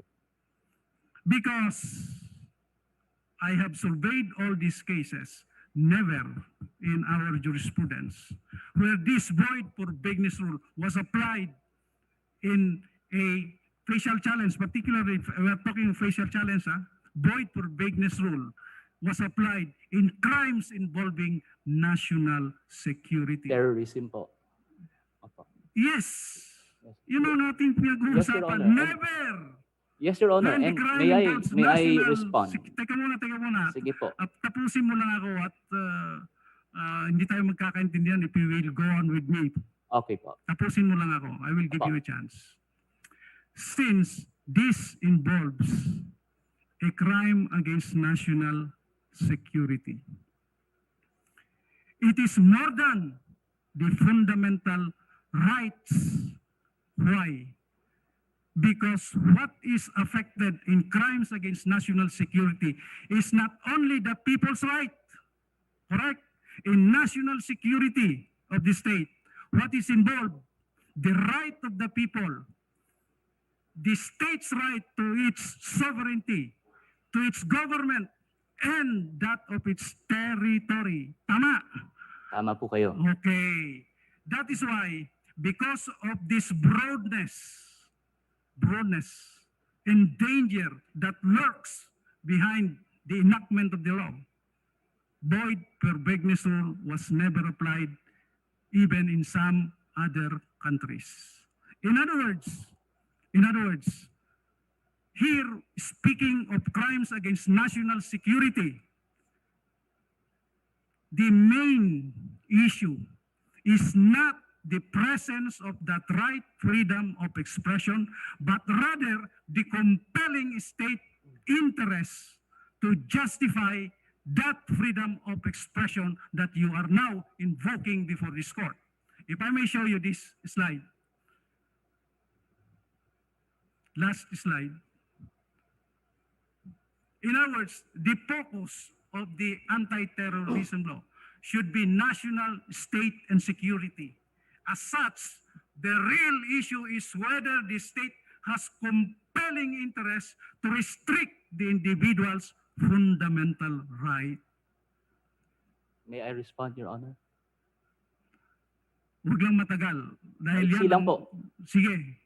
May nakalimutan po. May second element sa compelling state interest, narrow tailoring. Pag may compelling state interest ka, the means have to be narrowly tailored. If we do not allow facial challenges, even if inuubos na ang mga tao, isagad na po natin national security. Inunahan mo na naman ako kasi. I thought you wanted me to answer. Ayun na I will ito back na out. test. You're not telling me the test. Yes, Your Honor. Compelling state interest versus right of the people, fundamental right. Ayan ang test. And what are the test? Do we use? Yun ang sasabihin ko ngayon. Inunahan mo kasi Yun na lang naman po. ako Opo. eh. Di ba? Rational,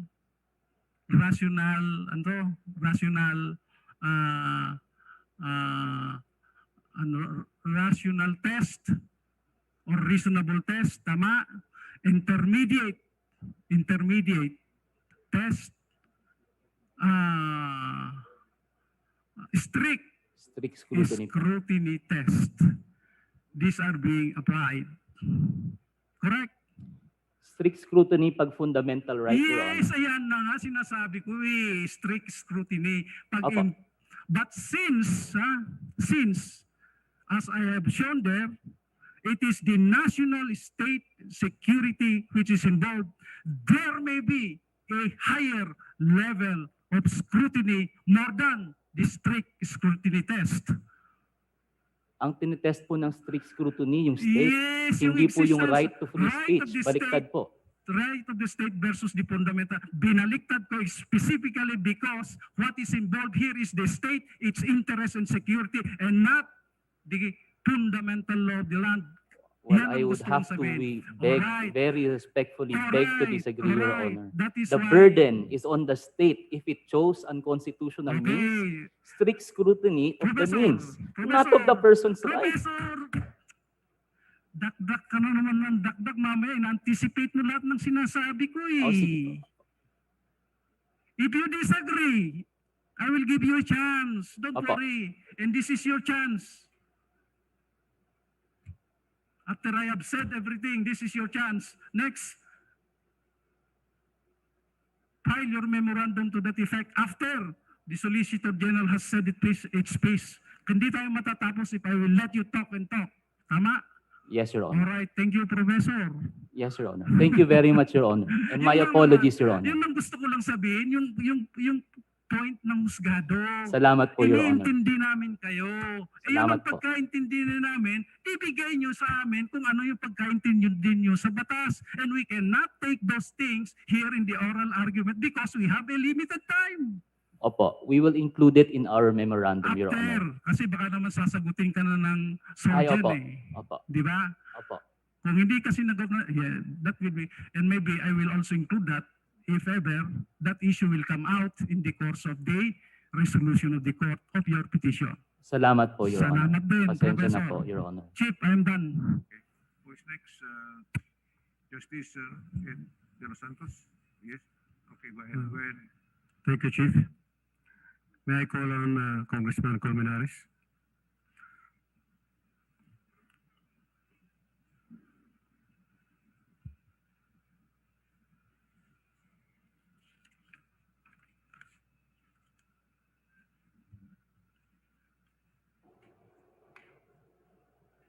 Thank you po, Your Honor. Good afternoon, Congressman. Is it true that you're from Iloilo? Are you Yes, from? well, Your Honor, Western Visayas po, Negros, Iloilo, ug Cebu, Your Honor, more or I less. see. Mayong hapon. Mayong aga.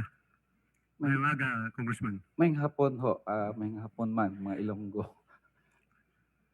Well, I prepared about 50 questions, 50 po. but due to time constraint, and you must have heard my esteemed colleague, Justice Mario Lopez, we have limited time.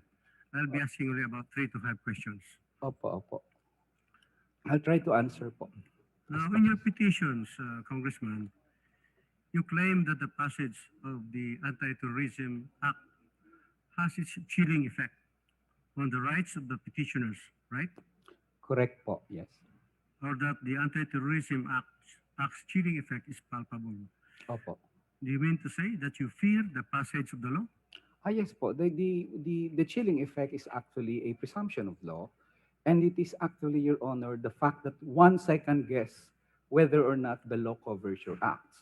That's the general principle of the law, Your Honor. However, in actual also, other than the general principle of the law, yes, the fact that I exercise my rights sometimes does not mean I'm not chilled. Chilling, Your Honor, is chilled. It's not frozen. It doesn't mean silence.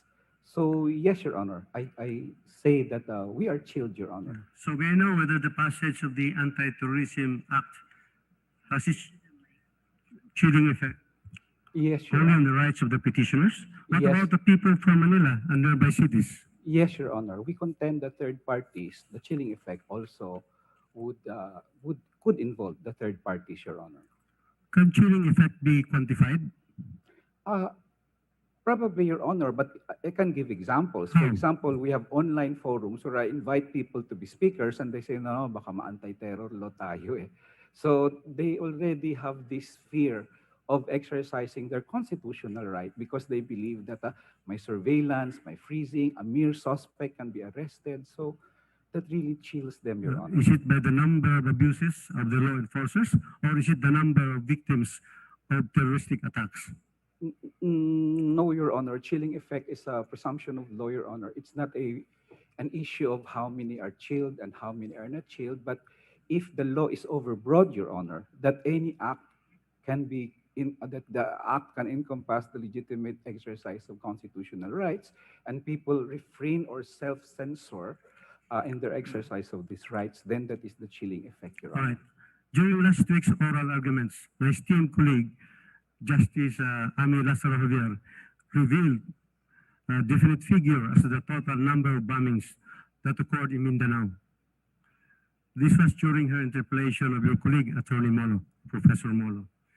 She said that from 1971 to the present, there's a total of 78 bombings reported in Mindanao, with hundreds, if not thousands, of victims, including children, pregnant women, elderly, or old people who are either maimed beyond recognition and died, or decapitated, dismembered, or severely injured. I think you will agree with me that this gruesome picture of violence and death has a chilling effect on the survivors and the witnesses of the senseless bombings, right? Well, they're actually injured, Your Honor. So in that sense, yes. But the question before this court is whether or not the anti-terror law is constitutional. Otherwise, Your Honor, if it's always an issue of the effect, then the government can always argue the heinousness of the crime, even if it's unconstitutional, on the mere basis that, it has a heinous effect. That will actually make all these oral arguments useless in the sense, because it kills people, it's bombing, it's heinous, then there's nothing to talk about, Your Honor. But because the court is tasked whether or not the law grants unbridled discretion for them to implement, whether they will implement it or not is not an issue here, but the fact that they have the discretion to choose it against a terrorist and against a dissenter, that is an issue here, Your Honor. So the fact we agree, Your Honor, terrorism is bad, it's a heinous crime, but we say to them during the congressional hearings, there is HSA. They always mention the bombing of Hulu, the Marawi. I asked, what part of HSA made you fail in stopping Marawi? They cannot cite any, Your Honor, because it was not the HSA that was the problem. And as the former Solicitor General said, it's actually the implementation of the intelligence work. If your intelligence work, Your Honor, says that Alex Padilla and Juan Libarios are CPP-NPA, then nothing will come out of this. Kahit 10 anti-terror law ang ipasa natin, Your Honor, pag ganun ang intelligence work nila, walang pangyayari dito, Your Honor. So they cited Marawi. We say, can you put that in the law? They don't want to put bombing in the law. They don't want the predicate crime. They just want any act. That's a problem, Your Honor. Any act could be legal or illegal. Thank you, Your Congressman. Honor. Thank you, po. As again pointed out by Justice Javier, aren't we supposed to balance the interest of the vigilant guardians of democracy and the greater number of peace-loving Filipinos? Sounds utopian. Sorry, Your Honor. The question was? Are we not supposed to balance the interest of the vigilant guardians of democracy and the greater number of peace-loving Filipinos? Well, according to the jurisprudence of this court, the strict scrutiny rule applies here.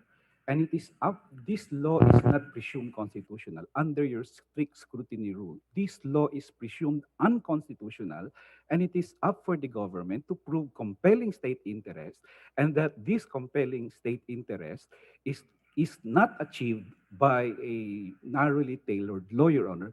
That's the jurisprudence of this court. So the balancing of interest, maybe in a policy decision, maybe they will say the executive can balance, but this court, Your Honor, is precluded from doing that, I think, Your Honor, because precisely the issue here is constitutional po, Your Honor. To paraphrase what our amicus curiae said, Justice Francis Arilesa, we should be guided not by fear or speculation, but by actual facts. In fact, in one case, this court said, the sea of suspicion has no shore. It is just like a boat without a rudder. Literally in Tagalog, it means, ang dagat daw ng paghihinala ay walang dalampasigan. Ang paghihinala ay maihantulad sa isang sasakyang dagat na walang ilisi, or rather, ikot ng ikot, walang malinaw na patutunguhan. Let us therefore avoid substituting facts with fears, suspicions, and paranoia. Now, question, in your opinion, is it proper for the people to surrender their privacy rights to a reasonable extent in order to prevent the loss of lives? And what is reasonable extent in your understanding?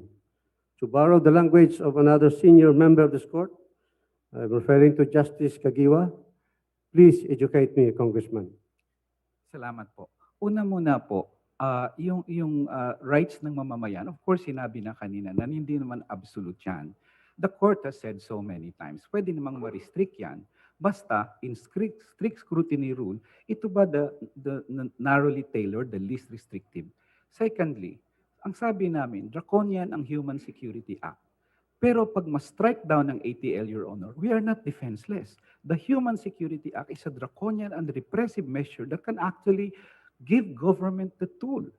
Any suspect, Your Honor, can be arrested under the Human Security Act. They can monitor, they can freeze, they can surveillance, they can listen to your communication, everything, Your Honor, except that they have a penalty of 500,000 per day, which, if you notice, Your Honor, all the bills in Congress were for the amendment of the Human Security Act, even the Senate. And we were so surprised when the Senate version came, it was the complete repeal of the Human Security Act, when in fact, they themselves, when I asked them, what part of the Human Security Act was the weakness? They couldn't mention any except the 500,000 pesos. Did a terrorist escape because of the weakness of the Human Security Act? They could not pinpoint a specific provision, Your Honor. So when they paint a picture that, oh, if we don't have the terror law, we will be defenseless, the terrorists will run rampage here, is not true, Your Honor. Okay, The you, revised Congressman. Penal Code and the Human Security Act are more than equipped to deal with this, Your Honor, Okay. please. What is your idea of the social contract theory? You must have encountered this in your pre-law years. Yeah, I heard that during my freshman year. Yeah, this was And- espoused and made famous by ancient political philosophers like John Locke and Thomas Hobbes. Yes, Your Honor, that the government is put up by the people with the contract that the government shall ensure the welfare of the nation, but the people put restrictions, of course, on the power of government. Yes, to the be Philippine dictators. Constitution is an example of a social contract. It sets out what the government can and cannot do. Its essence is that the will of the people as a whole gives power and direction to the state. Please allow me to read what this court said in the case of Marcos versus Manglapos.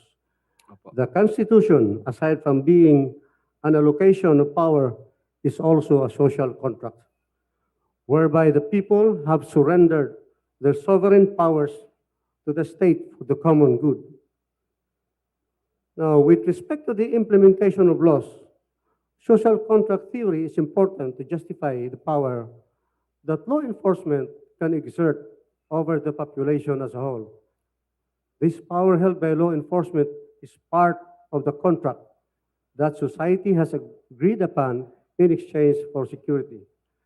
Now, with respect to the implementation of laws, including the Anti-Terrorism Act, I have two interrelated questions.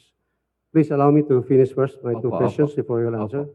First question, can the constitutionality of a law passed by Congress be made dependent on the acts of the executive department during implementation? For example, the law enforcers. Second, may this court adjudge a law or ordinance as unconstitutional on the ground that its implementer committed illegal acts. Can I answer that? Yes, Thank you, please, Your please. Honor. In the first place, the social contract theory or any other power exercised by government is not absolute, Your Honor. It is restrained by the Constitution, and this honorable court has said so several times. And the first question, Your Honor, was... Yes. Can the constitutionality of a law passed by Congress be made dependent on the acts of the executive department during implementation? In other words, Yes, If Your Honor. there are abuses, there have been Yes. abuses committed by the implementers, will it justify the Actu- declaration of the law as unconstitutional? Thank you, Your Honor. Actually, the issue before this is not whether or not they will abuse.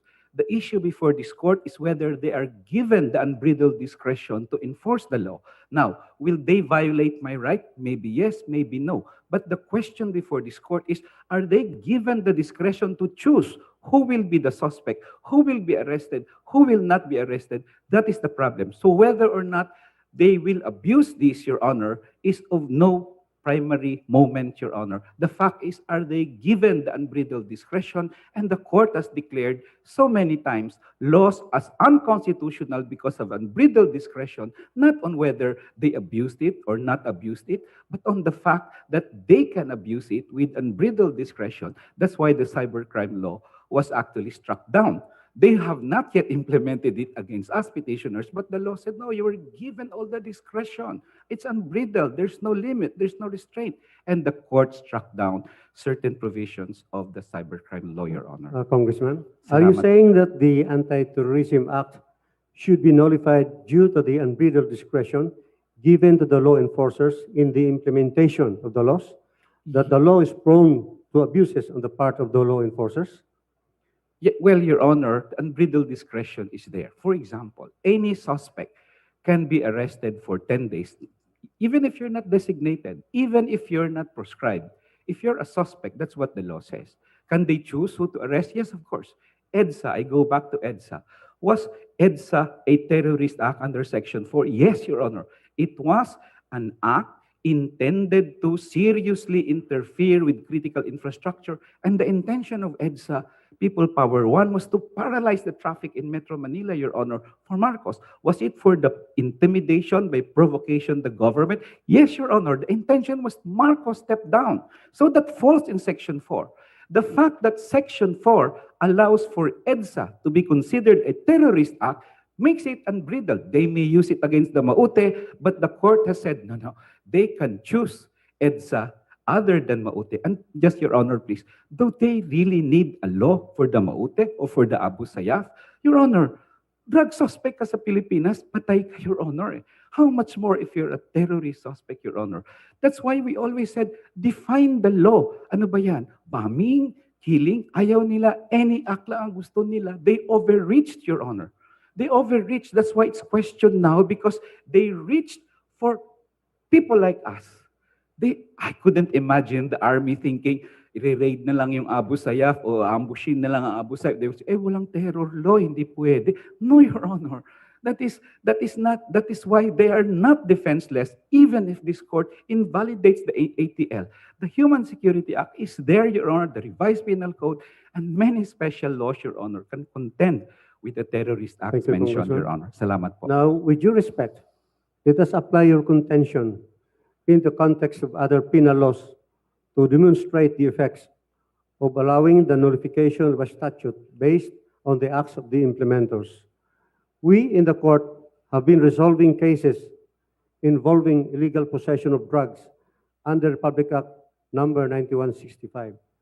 Do you suggest that we also declare Section 11 or Republic Act number 9165 as unconstitutional simply because the police officers have been planting evidence in violation of Section 21 of the same law? No, Your Honor. The act is very well defined and the act is not unbridled, Your Honor.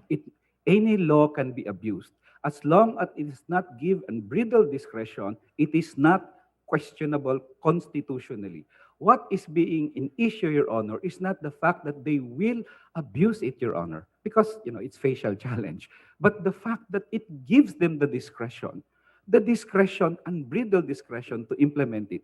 And the law has to struck down a law, Your Honor, that gives them unbridled discretion.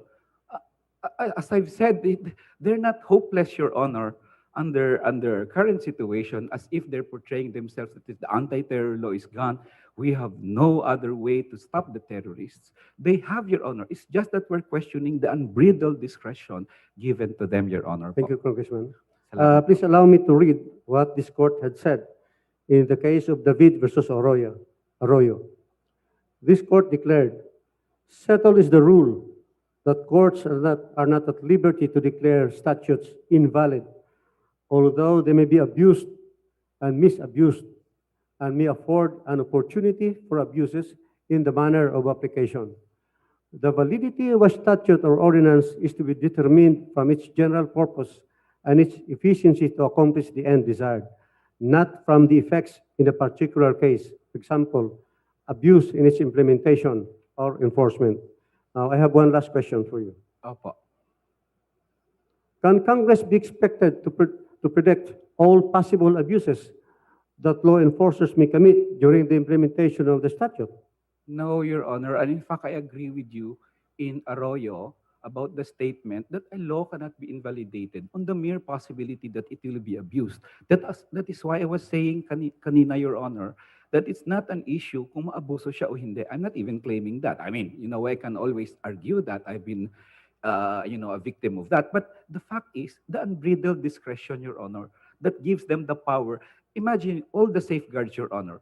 Actually, there are safeguards there in a sense, but they're illusory, Your Honor. What are the safeguards there? When the law has practically allowed everything legal. If they arrest you for for 24 days, you go on habeas corpus or writ of amparo. What is the rule on writ of amparo? An unlawful act or omission of the enforcer. But they will say, look, it was lawful. Section 29 says so. So what is the illusion of the safeguards they enumerated? Actually is not there. They have the unbridled discretion to already do what is legal, what is unconstitutional in a legal manner, Your Honor, foreclosing any remedy po. Are you trying to say, Congressman, that there are not enough safeguards in the Anti-Terrorism Act? I don't think there will be a safeguard with Section 4, Your Honor. It will be an unbridled discretion. Right. No way, Your Honor. Final question. Would you agree with me, Congressman, that all laws, including a mere municipal ordinance penalizing violations of anti-jaywalking, may be abused by their implementers or by the law enforcers? It's possible, Your Honor, but that's not an issue here, Your Honor. Okay. Damo gid salamat, Congressman. Madamo gid nga salamat, Justice. Thank you, gid. Salamat. May I call on Professor Atty. Molo? I have only 2 questions.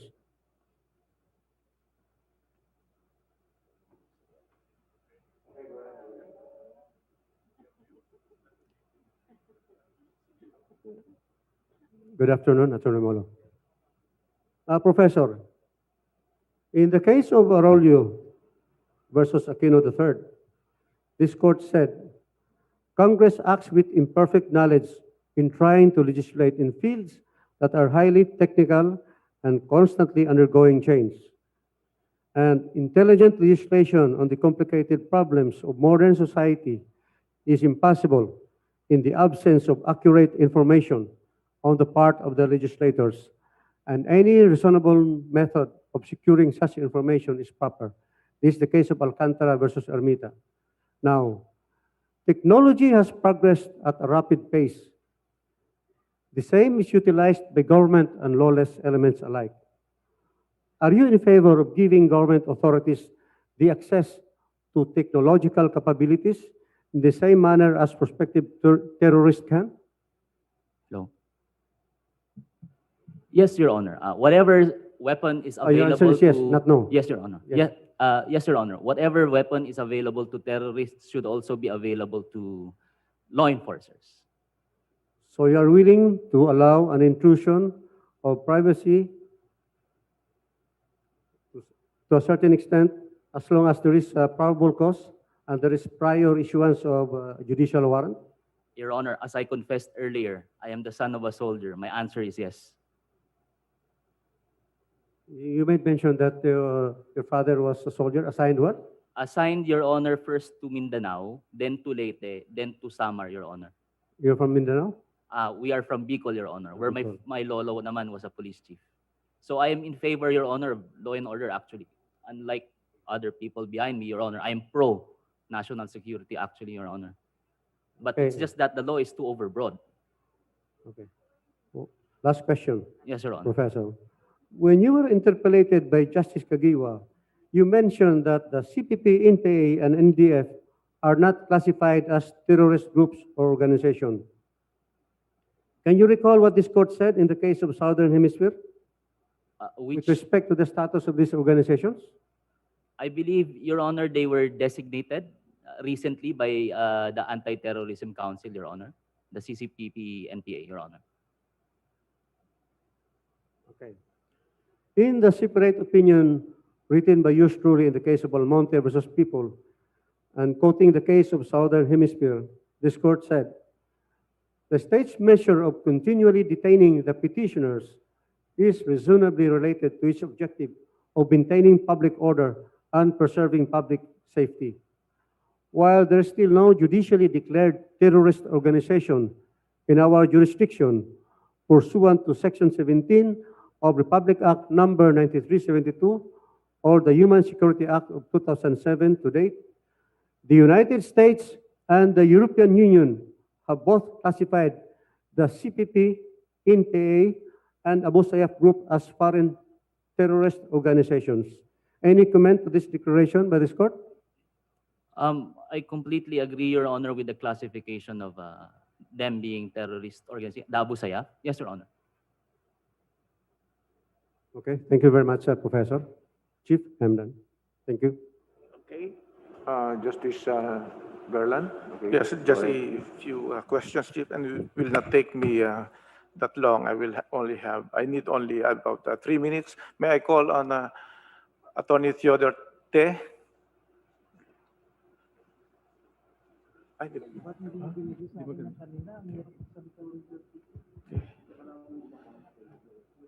Good afternoon, Attorney Te. You've been a part of this Supreme Court family. Good afternoon, Justice. As a spokesman during the watch of then Chief Justice Lourdes Sereno, so I'm sure you have a full grasp of how the court thinks. So may I just ask you some or a few questions? Okay.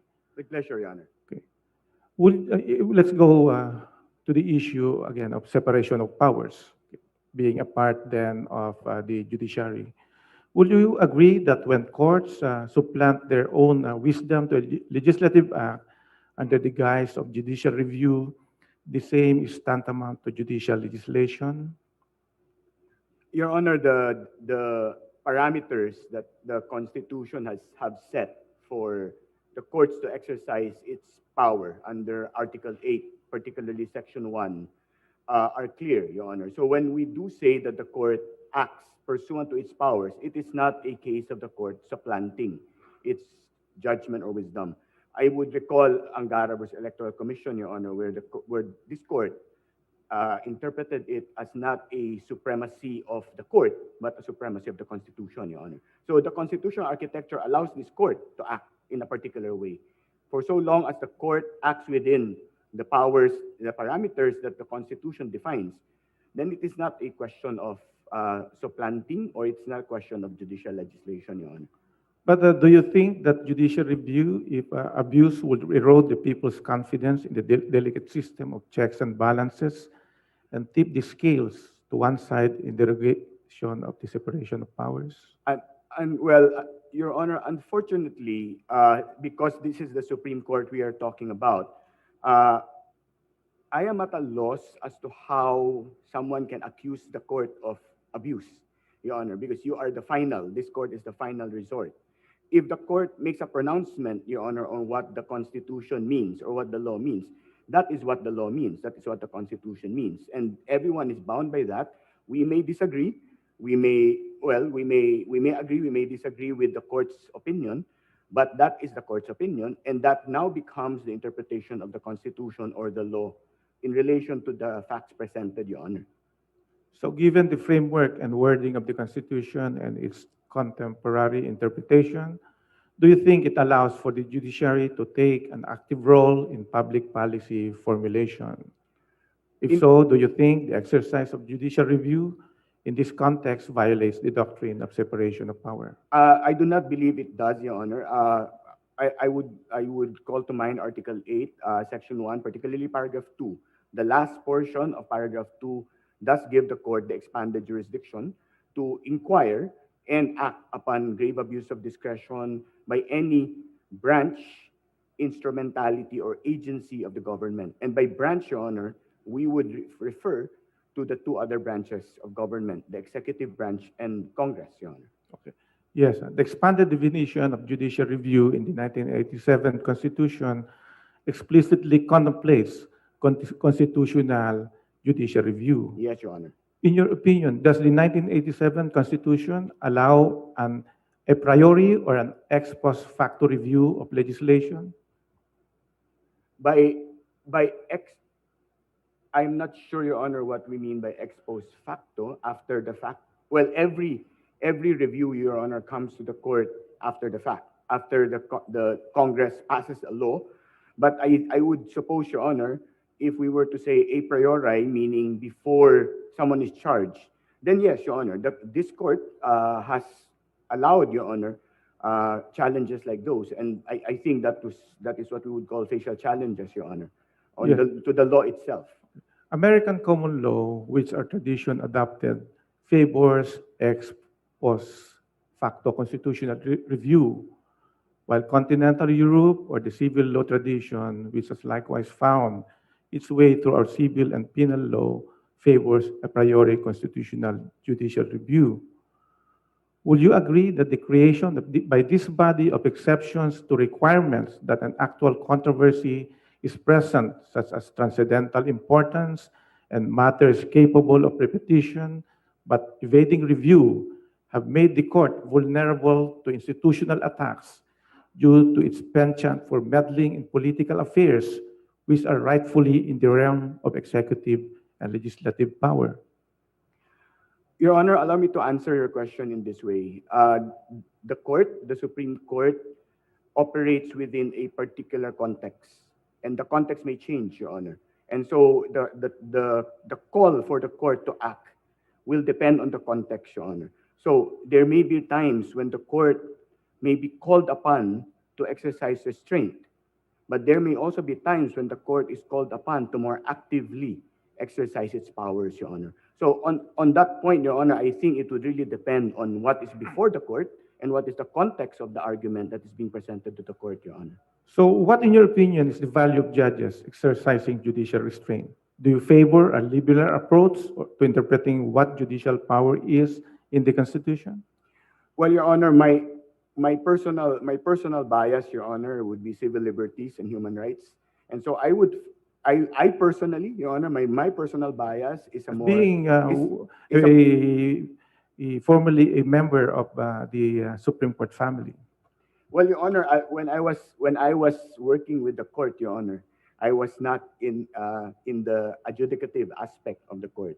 But again, Your Honor, my personal bias on civil and political rights and human rights, Your Honor, would be that the court be more progressive in terms of its actions and its decisions. But in relation, Your Honor, to other issues, Your Honor, I believe there are grounds for the court to exercise judicial restraint, Your Honor. Now, in your opinion, Attorney Te, has this court in the last 3 decades exhibited activism or restraint in examining constitutional questions, such as those now before us? There are, I might call it, Your Honor, peaks and valleys, Your Honor. There were certain decisions where this court, exercised activism, again, given a particular set of facts. As for example, Your Honor, I think it has been mentioned before, David versus Arroyo. There have also been instances, Your Honor, when the court did not take action when, again, I speak personally, in my opinion, the court could have acted. So would you please indulge this court to draw a line when a court exhibits judicial activism and when a court has become politicized? To this end, would you agree that judges tend to be political, especially when they are confronted with questions of policy? Well, Your Honor, I would not be so presumptuous as to draw the line. I would point to the Constitution, Your Honor.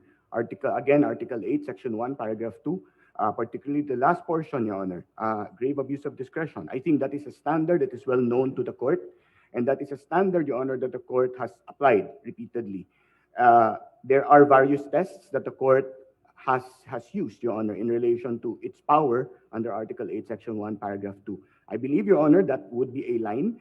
It may not be the only line, but it is one very important line because it is what the Constitution has drawn, Your Honor. So I believe, Your Honor, if the court is looking for a balance, as it were, when it should go against, or it would be more political, or when it would restrain itself, Your Honor. I think the Constitution has written that line, and that line would be grave abuse of discretion a showing of grave abuse of discretion on the part of a branch, instrumentality, agency, or government, Your Honor.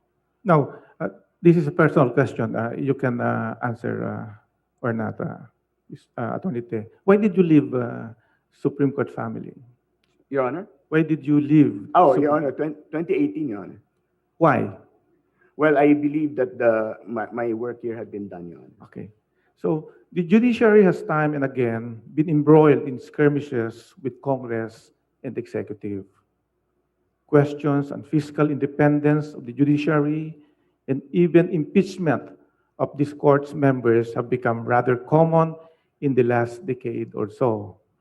Is there a relationship between the attitude of this court towards judicial review, both constitutional and administrative in nature, and its dealings with the two other branches? Well, unfortunately, Your Honor, impeachment is a political tool, Your Honor, and it is a tool that is also a constitutional measure that is provided in the Constitution. And unfortunately, Your Honor, politics being politics, Your Honor, it is defined by the person who wields the tool. So if you were to ask me, Your Honor, whether there is a relationship, again, it depends on the one who is wielding the tool, Your Honor. Now, let's move on to the violation of fundamental rights. In the hierarchy of rights, would you place freedom of expression above the rights to peace, safety, and security? Your Honor, that is what the court itself has said, Your Honor, that freedom of expression occupies a preferential right. In fact, it is oft repeated as to be perhaps be canonical already, Your Honor, that as for example, when a law transgresses on its face a right like freedom of expression, then it comes before the court bearing a heavy burden of unconstitutionality. And the burden is not on the petitioners, it is on the state. Okay. Now, would you agree with me that advocacies, protests, and other exercises of political and civil rights which actually causes death or physical harm is different from said acts which are intended to cause death or physical harm? Certainly, Your Honor. There are acts that even if they are defined as rights, if these acts would already transgress, Your Honor, into what the penal law would define to be an offense, whether a felony or special crime, then yes, certainly, Your Honor. So relatedly, intention can be gathered and surmised from the attendant circumstances surrounding such exercise of political and civil rights, correct? Yes, Your Honor. The intention is generally inferred or divined from the overt acts that are performed, which overt acts would be defined, Your Honor, into either a felony or a special law. And that if this exercise of political and civil rights are intended to cause death or physical harm or endangers a person's life or creates a serious risk to public safety, it will fall under acts of terrorism under Section 4, correct? That is how Section 4 defines it, Your Honor, but we disagree with that, Your Honor. Okay. If, for example, an individual during a rally protesting against a legitimate cause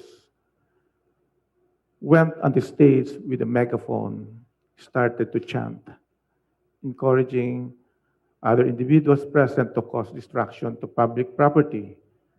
In the foregoing instance, is the individual violating Section 4 or Section 9 of the ATA? Well, Your Honor, that is one of the nuances in the law that is unclear, Your Honor, because it looks like it may, based on how you gave the facts, Your Honor, it looks like it may be a Section 9 violation, but at the same time, Section 9, Your Honor, cannot be committed without Section 4. If the individual with the megaphone does not directly take part in the acts of destruction, would his acts constitute terrorism under Section 4 or Section 9 of the ATA? It would be Section 9 because Section 9 makes it a specific element that the person does not take part, Your Honor. Now, if instead of acting on the speaker's directives, the other individuals present started booing the speaker and heckling him off stage, did he commit a crime with the attempt to encourage the destruction of public property? Well, Your Honor, I think we would have to look at the effect of the booing or the heckling, because the last part of Section 4, for example, Your Honor, the purpose, context, nature, would refer to very specific parameters, Your Honor. Was there fear, intimidation? Was there undermining of government? And so that would have to be interpreted within that particular context, Your Honor. Now, the Section 4, you attack the provision as void for being vague, as it punishes intent, nature, and context.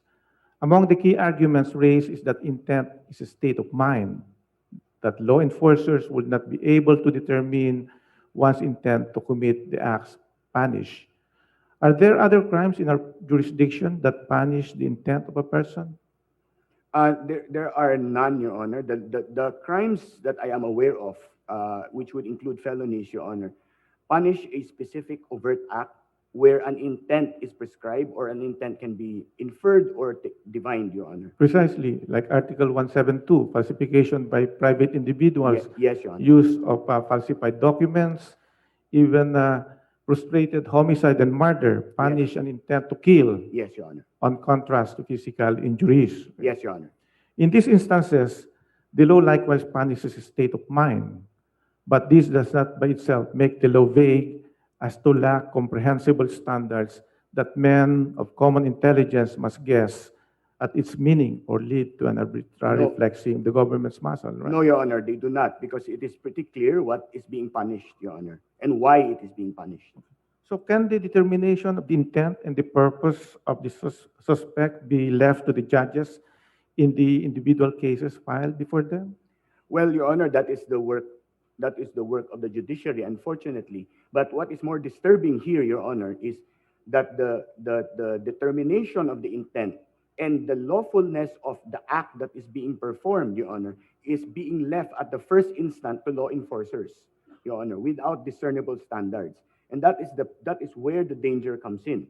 Because a law enforcer, Your Honor, taking a look at a particular situation may arrive at one conclusion. Another law enforcer looking at the same situation, Your Honor, may arrive at a totally different conclusion. And so, Your Honor, it would be a case of your opinion is as good as mine. But, Your Honor, for purposes of criminal law, for purposes of constitutional law, that would not be acceptable, Your Honor. That is where the vagueness comes in. So, and if I may also add, Your Honor, that is where also the problem of overbreadth comes in, Your Honor, because it may include, from the point of view of the law enforcer, a legitimate lawful exercise of a right. So do we not have sufficient standards under the rules of court and jurisprudence that provide guidelines in assessing intent? Unfortunately, Your Honor, the law must be complete in itself. The law must provide for the standards. The law does not, Your Honor. The law simply says in Section 4, acts intended to, Your Honor, and that is a whole universe of action. Thank you, Attorney Te. Thank you, Your Honor. Thank you, Chief. Justice Rosario, do you have some question? Okay. We will finish the interpellation so far as the petitioners today. Okay.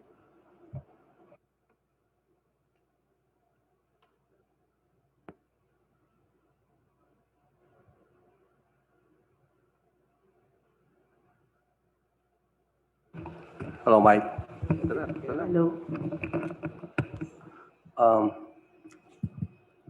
Good afternoon. We are now on the third day of this third or fourth week, rather, of okay. I think this is good enough. Okay, tama, is better. Okay. Of the oral arguments on the anti-terror law, and there's still much work to be done, I suppose.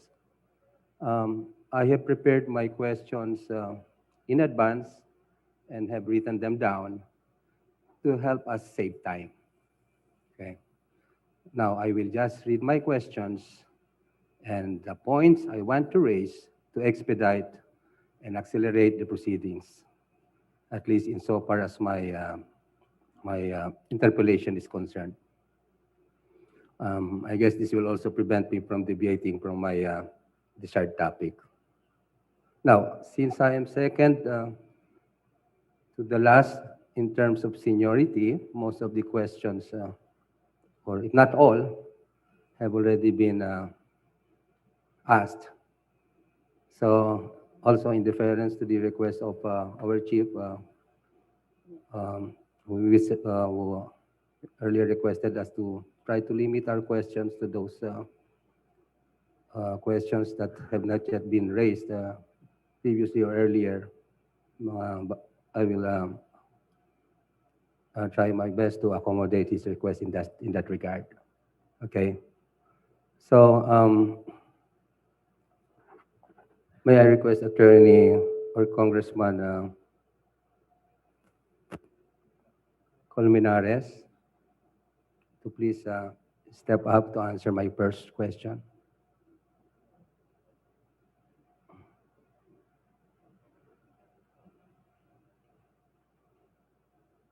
I'm not really sure, Congressman, if this is one of the topics assigned to you to discuss before this court in support of your petition, but nonetheless, you can Yes, ask Your any of the council to, you Yes, know. I can ask them, Your Honor. Oo. And also, Your Honor, I'm not feeling quite well. I feel Ganun busy. ba? O, But, di ba na lang? anyway, Your Sige Honor, na. I'll try Because my I best. can ask the I'll other, try my best. sige, try muna natin.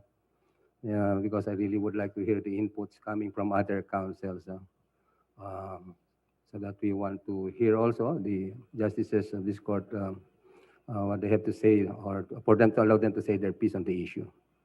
Now, you mentioned earlier in the course of your the interpellation conducted by one of the justices that the problem is not really, or that the solution to the problem rather is good police work and not the passage of this anti-terror law, which, yes, which is that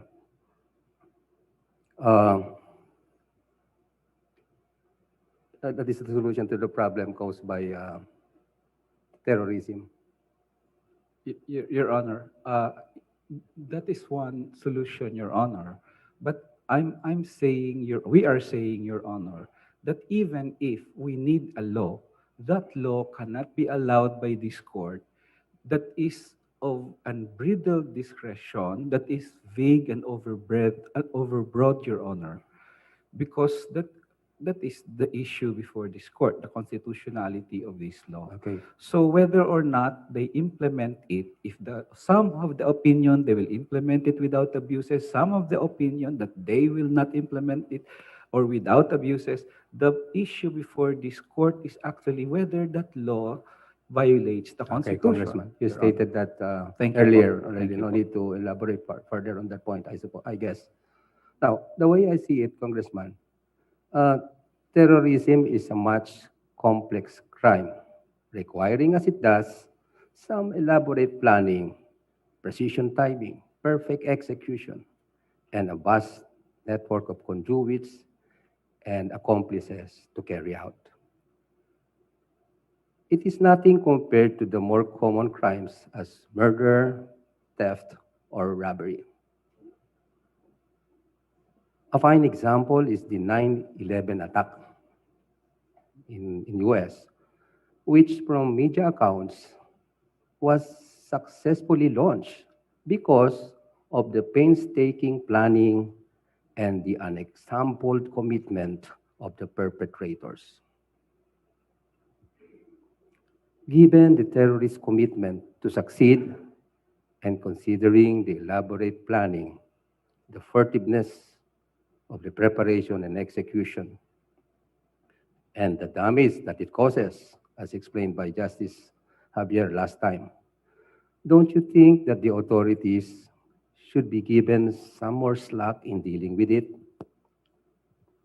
After all, it is not a simple conspiracy that can be discovered overnight or with little time at all, like in other common crimes, and the perpetrators or conspirators brought to justice because of some timely sleuthing skills. Terrorism is nothing near murder case in magnitude. Now, in this aspect of the crime, sir, don't you think some leeway may be given to the authorities to conclude their investigation and bring all perpetrators and conspirators to their knees? Isn't this the very purpose of the 14-day detention of suspected terrorists by virtue of a written authorization to ensure that terrorism, as much as possible, is eliminated at its very core? The 14-day detention period, if I may conclude my question, sir, in my opinion, is, after all, a valid exercise of congressional prerogative, as earlier discussed, to extend the periods in Article 125. Isn't said period reasonable given the difficult task given to police and military authorities to weed out terrorism? You may now answer. Thank you po. They can even claim that, Your Honor, we need more tools. But we are saying that even if we question, draconian nga sabi ko yung HSA, it's already allowed po in HSA. The surveillance, the monitoring, the freezing, the opening of bank accounts, they can even arrest a suspect, Your Honor, without warrant. So a foreign terrorist coming over and they're pretty more or less confident that he or she is a terrorist, they can do that under HSA. So their argument, Your Honor, that we need the ATL because we don't have the tools to ferret out these crimes is actually wrong, Your Honor, because they were allowed by various laws, terrorist financing laws, there's even the chemical and nuclear weapons laws, and so many other laws under the revised penal code, Your Honor. That was quite impressive, Congressman. Now, moving on to another point. There is an apprehension that the anti-terror law is going to be used as a tool for political persecution. Right? Okay. Is this true, Congressman? Well, it can be used, Your Honor, because is they one of the issues raised. eliminated the safeguard that the terror law cannot be suspended 1-2 months before election and 1 month after. So it can really be used now because they eliminated that provision, Your Honor. Now, as I gathered in the previous interpolations and the response made by the Counsel for Petitioners, they advanced the argument that since the members of the Anti-Terror Council are men serving at the pleasure of the President, the say-so of the latter may prove to be the lone basis for the granting of the written authorization to detain an individual, regardless of whether or not there is indeed basis to hold him for the commission of some terroristic acts. In other words, Congressman, there is fear that the anti-terror law might be used not exclusively to deter terrorism, but to silence government critics, which would be possible if members of the Anti-Terror Council would engage in partisan politics and connive with the ruling power for the purpose of effecting groundless arrests and detentions to advance their political agenda. Am I right, sir, that this is precisely one of the arguments against the wisdom of the anti-terror law? Other than the fact that the law is unconstitutional, yes, some people have raised that, although the main issue is constitutionality. The track record of the ATC, red tagging, terrorist tagging, Caritas Belgium, Swedish Red Cross, so many activists, even universities, only shows that they are really a dangerous group, Your Honor. Okay. And we are not speaking from a lack of experience. We have seen the abuses, Your Honor. But I would like to stress, whether or not, because this can be contentious, they will not abuse, we will abuse. We have always been saying that it's the unbridled discretion. Can they arrest me? Arrestuhin mo nga si Colmenares.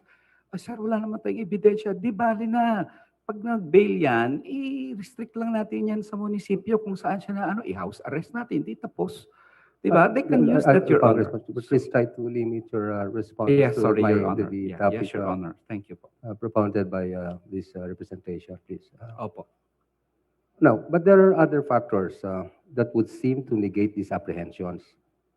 First, this was earlier discussed, there is the presumption of regularity in the performance of official functions, jurisprudentially established as an aid to the effective and unhampered administration of official function. In fact, Congressman, it is said that without such benefit, every official action could be negated with minimal effort from litigants, irrespective of merit or sufficiency of evidence to support such challenge. Now, this is my question, sir. Can we not extend to every written authorization the same presumption of regularity, considering that this benefit is also being observed in all other areas of government administration? That is the problem here, Your Honor, because all their acts have now the presumption of regularity. As I mentioned, Your Honor, there is even no need to really violate the the rights of the suspect, because the law actually makes it legal and lawful for them to violate, like freezing or opening bank accounts or house arrest. So, Your Honor, while when they do that later, if this terror law is passed, there will be a presumption of regularity, and even our habeas corpus, even our writ of I'll try to be amparo. more specific. Sorry to. Opo. Do you suppose, Congressman Colmenares, that the council members would participate or connive with military or police authorities in carrying out an injustice or violation of the law? The presumption that public duties are being performed in a regular and legal manner has been adopted for a reason, one of which is that penalties prescribed for wrongdoings on the part of the public official is more serious, as they have been given the public trust and thus should remain faithful to their sworn duties to retain confidence reposed in them by the public.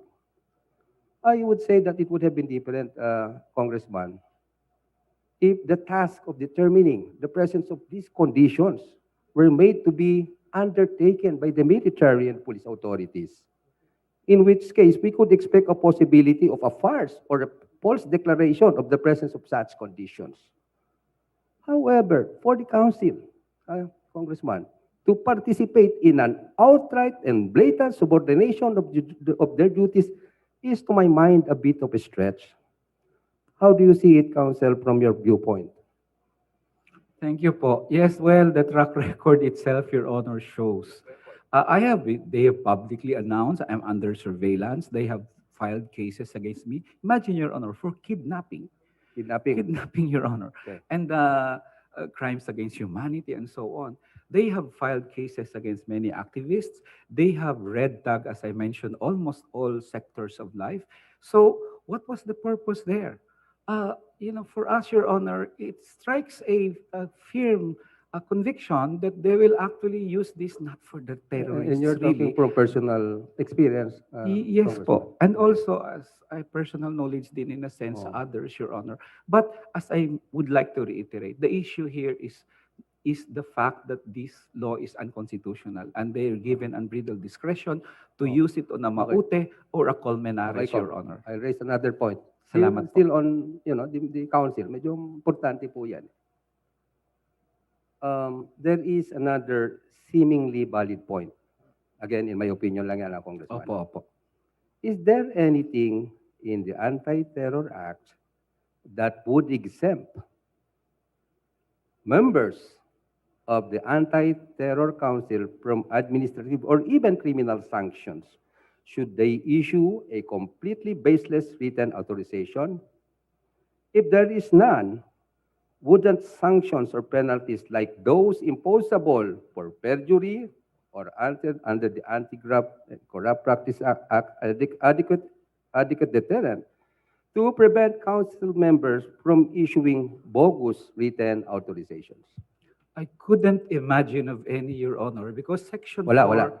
No, Your Honor, because Section 4, they will always say, well, that's a bias against me. No, no, no, we believe kasi you're a suspect intending to interfere. So it's very vague and overbroad that they have a color of legality there in the sense that whatever you do, the law already empowers them to do that. So what can you do, Your Okay, Honor? let's put it like this. Supposing, Congressman, that a member of the council, in connivance with military or police officials, falsely proclaim that the conditions mentioned in the Anti-Terror Act have been met, and that henceforth the person to be arrested may be detained for 24 days without formally being charged in courts. Is that council member exempt from prosecution for perjury and other crime, like perhaps arbitrary detention? Is there anything in the ATA that so exempts such council member? Or in other words, does the ATA or the anti-terror law encourage or at least tolerate the commission of perjury and arbitrary detention as a means of perpetuating political persecution? What is your take on that, Congressman? Yeah, well, Your Honor, we can file, of course, a case for perjury, but they will say, well, the law says so that he is a suspect. How do I prove that I'm not a suspect, Your Honor? It's very difficult for me. Can I gather any evidence that they surveillance me or something? But the law allows them already, Your Honor. In fact, it's confidential. So maybe the law will allow you the right to file it, but the remedy is no longer effective, but is illusory, Your Honor, because the law has practically legalized the violation of rights, Your Honors. So I guess if the question is, can we file a case of perjury? Yes, definitely, Your Honor, but how do you even prove it when the law has actually allowed them untrammeled discretion to implement that, Your Honor? The provisions ano ba yun? About this, you're questioning the validity of provision for allegedly being violative of the naman section, yes. Right to travel, something like that. Opo. The right to bail and Yes. in detention incommunicado. Yes, Your Honor. Yeah. Is that still big, sir? Yes, then. I didn't hear, Your Honor. Again, please. Kasama po ba yan sa assigned topic nyo, Congressman? Yes, insofar as, Okay. yes, Your Honor, it's one of my topics, but it's divided among many. O, But sige. yeah, Article 34. Kayo na po para mas mabilis, ha? Just to fast track the proceedings. However, Congressman, it appears that travel restrictions under the ATA in the form of a whole departure order is to be imposed by the court upon a showing of probable cause. Tama po? The whole departure order po, yes. So as in cases where the evidence of guilt is not strong, the limitation of an accused movements to the city or municipality where he or she is residing or the venue of the offense is subject to the court's determination in the interest of national safety or national security or public safety, I'm sorry. In fact, the court may even leave or deny the application to limit an accused movement as it is provided that travel outside such city or municipality may be allowed if authorized by the RTC. Now, this is the question, Congressman. Doesn't the intervention of courts in cases like these constitute valid safeguards against apprehensions that the right to travel is being impaired? Doesn't the Constitution itself provide that the right to travel may be restricted in the interest of national security, public safety, or public health? Because as you know, Congressman, the liberty is not absolute. You did mention that earlier. And thus, doesn't the ATA, in providing for travel restrictions, if required only by national security, to be determined yet even by the court, is in fact fully cognizant of the constitutional provision on the right to travel? Your answer, sir. Well, in the first place, muna, Your Honor, The issue of restriction to the rights of travel on national security grounds, for example, is founded in the Constitution. But in this case, the evidence of guilt is not strong. So what is the basis of the ATC in detaining me in the municipality where they filed the case? They don't have even the basis to do that because the evidence of guilt is not strong. So in that sense, Your Honor, it's baseless. And secondly, I'm not even sure if the court has discretion because the law says the court shall restrict the travel of the accused upon the application of the prosecutor. So it's not even clear to me, Your Honor, does the court have the discretion? The law says the court shall restrict. And in fact, if you look at the IRR, Your Honor, it granted so many powers to the ICC, to the ATC, not in the law, Your Honor. And in this case, they even made it sure that the court shall order the house arrest of a person upon the application. I guess that would be enough. Thank you po. Thank you po. One more question. Salamat po. Okay ka pala, kayang-kaya mo sagutin. If, for example, Congressman, the law should prohibit an accused under house arrest of, say, communicating with the outside world via any means available, but such restrictions may be overturned by the order of the court. Now, Congressman, do you suppose that there is still violation of the constitutional provision against in form of detention? Would denying an individual who has been placed under house arrest by a competent court access to communication still be considered as an incommunicado form of detention? And my last question is this. May I ask the petitioner, of course, you're taking up the cudgels for petitioners, Congressman, what is your concept of incommunicado? Yes, Your Honor. Well, we did say in the petition, it is akin, Your Honor, to the incommunicado detention. The first reason, Your Honor, why it's still violative of the Constitution, other than the vagueness and the overbreadth of the law, of which I am suspected, but now the evidence of guilt, even in such a vague and overbroad law, is not even sufficient. Even if it's broad ng ang batas, hirap pa rin sila mag-produce ng ebidensya. Ngayon, nasa house arrest po ako, it still violates. And the fact is, I have to ask permission from the court na i-afford ako na mag-communicate. Why? Why, Your Honor? Why should I ask? Why should I be given with the burden of doing that, Your Honor? When I was granted bail and the evidence of guilt is not strong, Your Honor. So parang overreach na talaga ito, Your Honor, in the sense na ang hina nga ng ebidensya nyo eh. Wala nga kayong basis for national security or public safety eh. Tapos, i-house arrest nyo. My God, Your Honor. Congressman, that's really that would too suffice. much Thank po. you very much for Salamat the po. very impressive discussion on that topic or subject matter. May last question na lang po, Chief, para kay Congressman, isang congressman naman. Congressman Lagman. Salamat po. Thank you po, Congressman.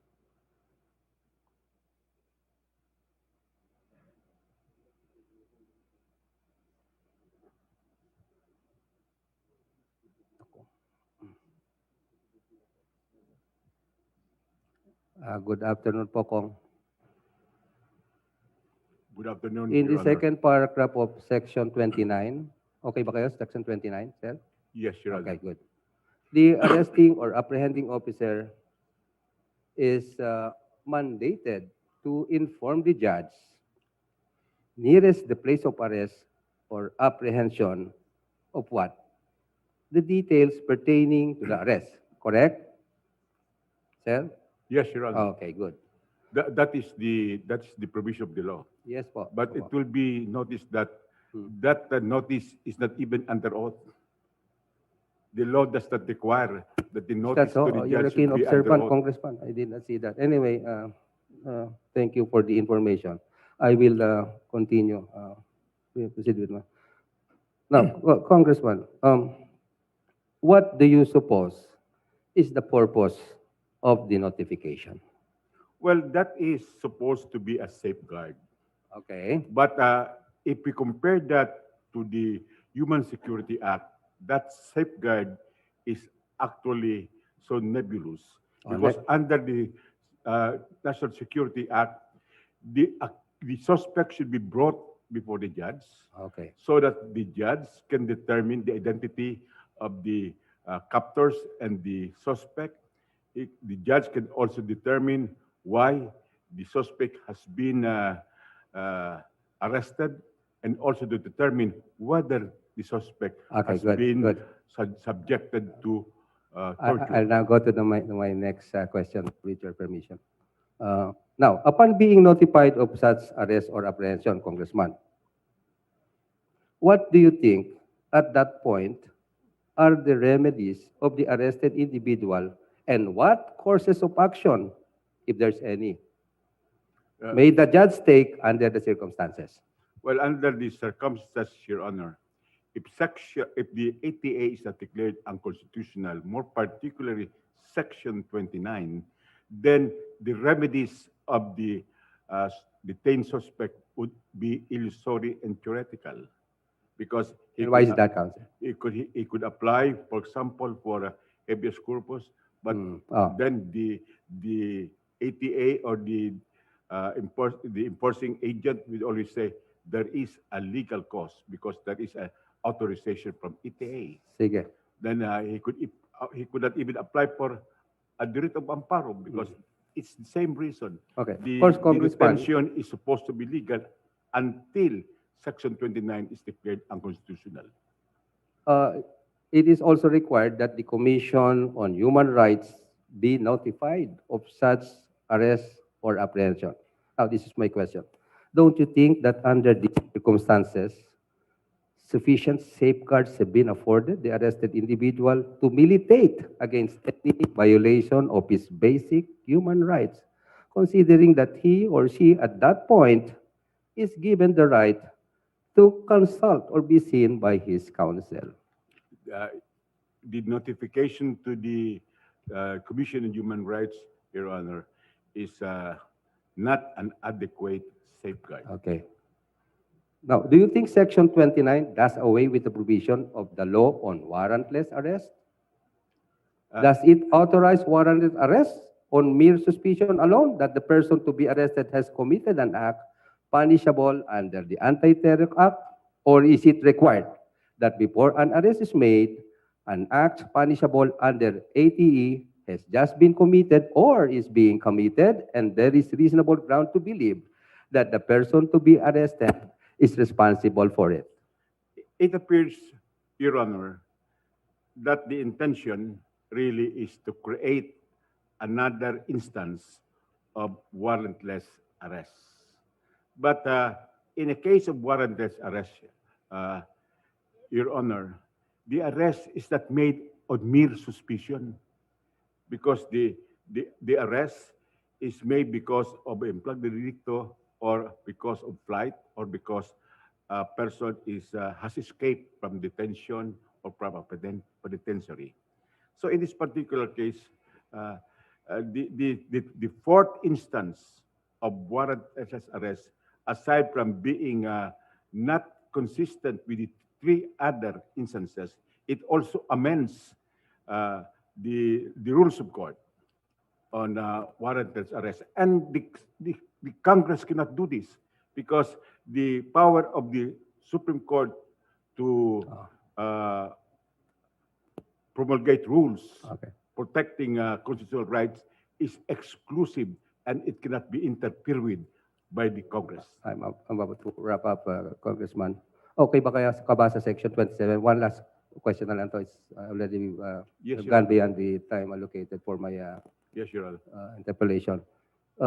Sabi nila, yun daw, section, yung anti-terror law, specifically Section 27 thereof, which deals with what? Preliminary and permanent order of restriction. This is being questioned on the ground that it supposedly is an ex post facto law or a bill of attainder, as it purportedly punishes mere membership in an organization. Correct? Now, correct, sir. Tama po, no? No. Well, that has been challenged by the other petitioners, Yes Your po. Honor. Now, Section And 26 is very similar to the Anti-Subversion Act, which, as you know, has already been repealed, Yes, Your Honor. in the sense that both could be regarded as so-called conspiracy statutes. Okay? Yes, Your Honor. Before its abrogation, this court, not the present court, of course, decided a number of cases upholding its validity, foremost of which, and I'm pretty sure that you are very familiar with this, is the 1972 case of People versus Tayag. Are you Yes, Your familiar Honor. with Yes, Your that Honor. case, Kong? Yes, Your Okay. Honor. Now, wouldn't you say, sir, that the ratiocination or the holding of this court therein, meaning in that case, could still be applied to the present petition, specifically with regard to the issue on whether or not it is a bill of attainder? And considering the allegation that it is an ex post facto law, sabi ng mga petitioners, mga abogado, will you please point out the provisions in the law that would indicate that the Anti-Terror Act may or should be applied retroactively to touch on past activities that would otherwise fall within the ambit of terroristic acts as defined and described in said law? Unfortunately, Your Honor, with due respect, my petition did not question the ATA as being a bill of attainder or an ex post facto law. But the other petitioners did, and I subscribe that they would be able to defend their position very well. Sorry to have directed the question to the wrong counsel. Anyway, it's already 6 p.m. That's my... thank you very much, Chief. Okay. The last to interpolate is... Congressman, salamat po. Thank you. Justice Lopez. Joseph. Very few questions. Congressman Lagman, huwag na po kayo umalis. Ayaw ko pong napapagod kayo. Now, in as much that I am the most junior and supposedly the last to ask questions, I thought I'm given as much leeway to ask as many questions. But it's not the case. So I'll try to limit myself to several follow-up questions, Congressman. Now, first, I heard you were saying earlier, you were quoting paragraph, can you hear me better, Congressman? Yes, I can hear you well, Your Honor. Now, you were quoting a part of the constitutional provision found under the last paragraph of Section 18, Article 7, which provides that during suspension of the privilege of the writ, any person thus arrested or detained shall be judicially charged within 3 days. Otherwise, he shall be released. Now, wouldn't you say that this limitation only applies in situation outlined in the Constitution and not in all instances of detention? We submit, Your Honor, that is an omnibus protection to all those detained under any and all kinds of crimes. But what is important to underscore, Your Honor, with respect to Section 18 of Article 8, is that if during times of emergency, a person cannot be detained for more than 3 days without being delivered to the judicial authority or released, then with more reason, during ordinary times like today, now, any detention of 24 days under the ATA is really unconstitutional. It's odious. It is even cruel. Now, Congressman Lagman, let me refer you into the records of the Constitutional Commission of 1986. I would like to read the response of Commissioner Padilla during the CONCOM of 1986, where it was clearly manifested that the intention of the provision was to be restrictive. And I quote, "It is true that under Article 125 of the Revised Penal Code, which penalizes the delaying of the transmittal or delivery of the person arrested to the judicial authorities The period is based on the gravity of the offense, and this is punishable by the same penalties as those for arbitrary detention under Article 124 of the Code and the delay in the release under Article 126. But this provision, he was pertaining to Section 18, Article 7, is made to apply only when there is a suspension of the by the President of the privilege of the writ of habeas corpus. So it covers a different situation from that contemplated in the revised penal code. So, quote unquote, would you like to comment on this, Congressman Lagman? Yes, yes, Your Honor. My interpretation of that statement of Commissioner Padilla is that this provision is applicable only when the writ of habeas corpus is suspended. But it does not say that it is applicable only to rebellion or to acts relating to invasion. And moreover, this court has held in several instances that the opinion of a constitutional commissioner is not controlling. That is his personal opinion. But this is part of the records of the Constitutional Commission. It was quoted from the statement that this detention limitation is only applicable during times when there is suspension of the writ. That is correct, Your Honor. And besides, the law on Article 125, 124, and 126 are part of the laws of the land, and no one can deny that the Congress may change the law as they please. Mr. Congressman, is it not the case? In the first place, Your Honor, let me just repeat that the statement of Commissioner Padilla is limited to the fact that it is implementable when the writ of habeas corpus is suspended. But it does not say that it does not cover all and any crimes during that period. Number two, the Congress does not have unlimited power to amend laws, particularly so when the amendatory law is challenged to be unconstitutional.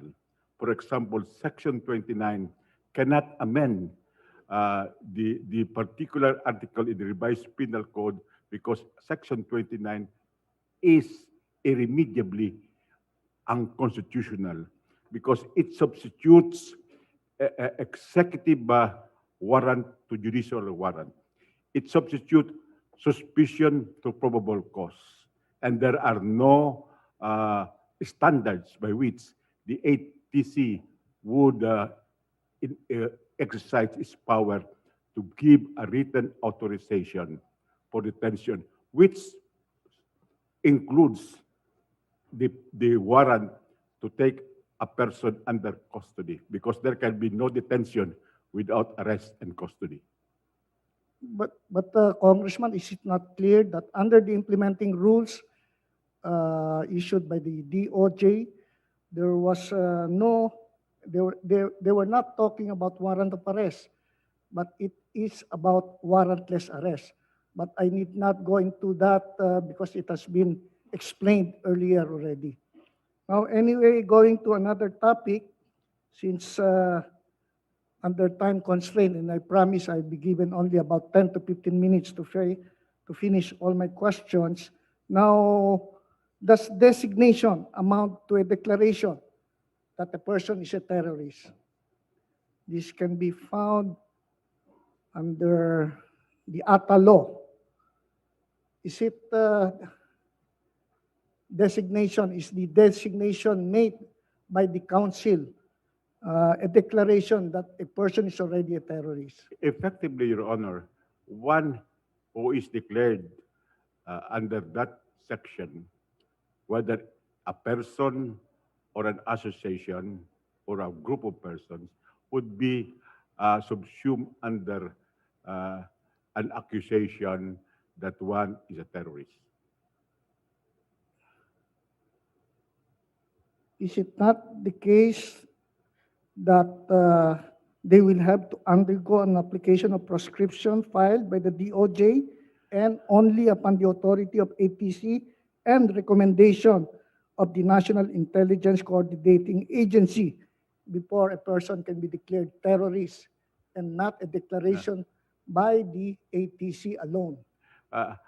Application for prescription is discretionary on the part of the ATC.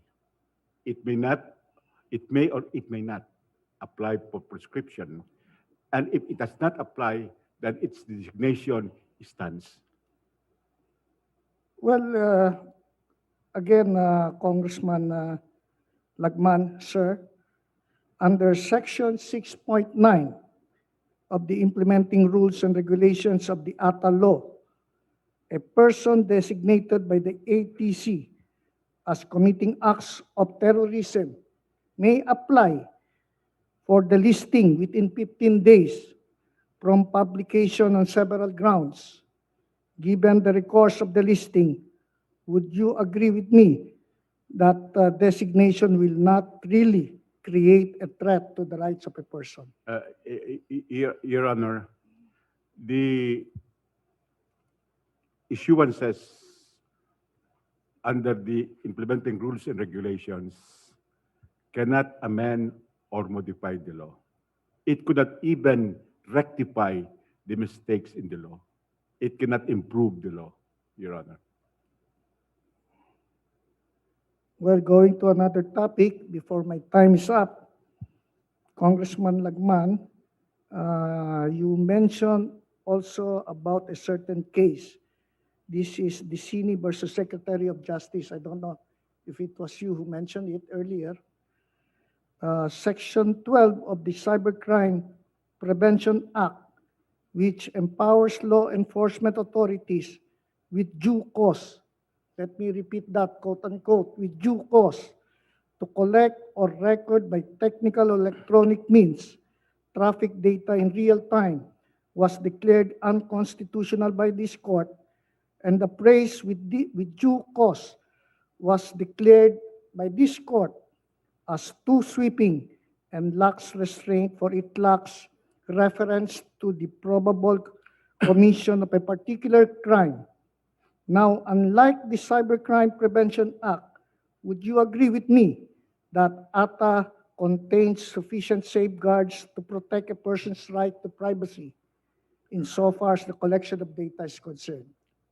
I would like to submit, Your Honor, that the safeguards provided for in the ATA are virtually motherhood safeguards. And I would like to amplify this statement in the memorandum I would submit before the Honorable Court. I would like also to say that the essence of the Dicini versus Secretary of Justice is that there is an exception to the rule that penal statutes cannot be facially challenged. In this case, a statute can be facially challenged if it is challenged as an abridgment of the freedom of expression and of the press. Now, let me enumerate some of the safeguards, Congressman Lagman, sir. Section 19 in relation to Section 17 of the ATA law, which requires judicial authorization of the Court of Appeals or from the Court of Appeals. And this was mentioned earlier by my esteemed colleague, Justice Xavier, that it's composed of, a division is composed of 3 justices and all of them must concur. And this will be effective for a period of 60 days, renewable for another 30 days. And with it, the requirements of probable cause before the state may be allowed to secretly wiretap or collect data from those charged of committing an act of terrorism. Now, there is a reference to a particular crime, unlike other laws, particularly under the Cybercrime Prevention Act, and there is a requirement of probable cause. Are all these safeguards insufficient from your point of view? Your Honor, those may be specific safeguards, which we could appreciate. But we should underscore here that it gives prolonged duration of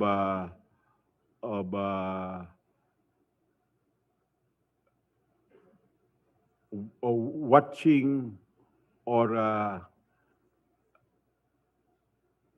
searching evidence against a suspect.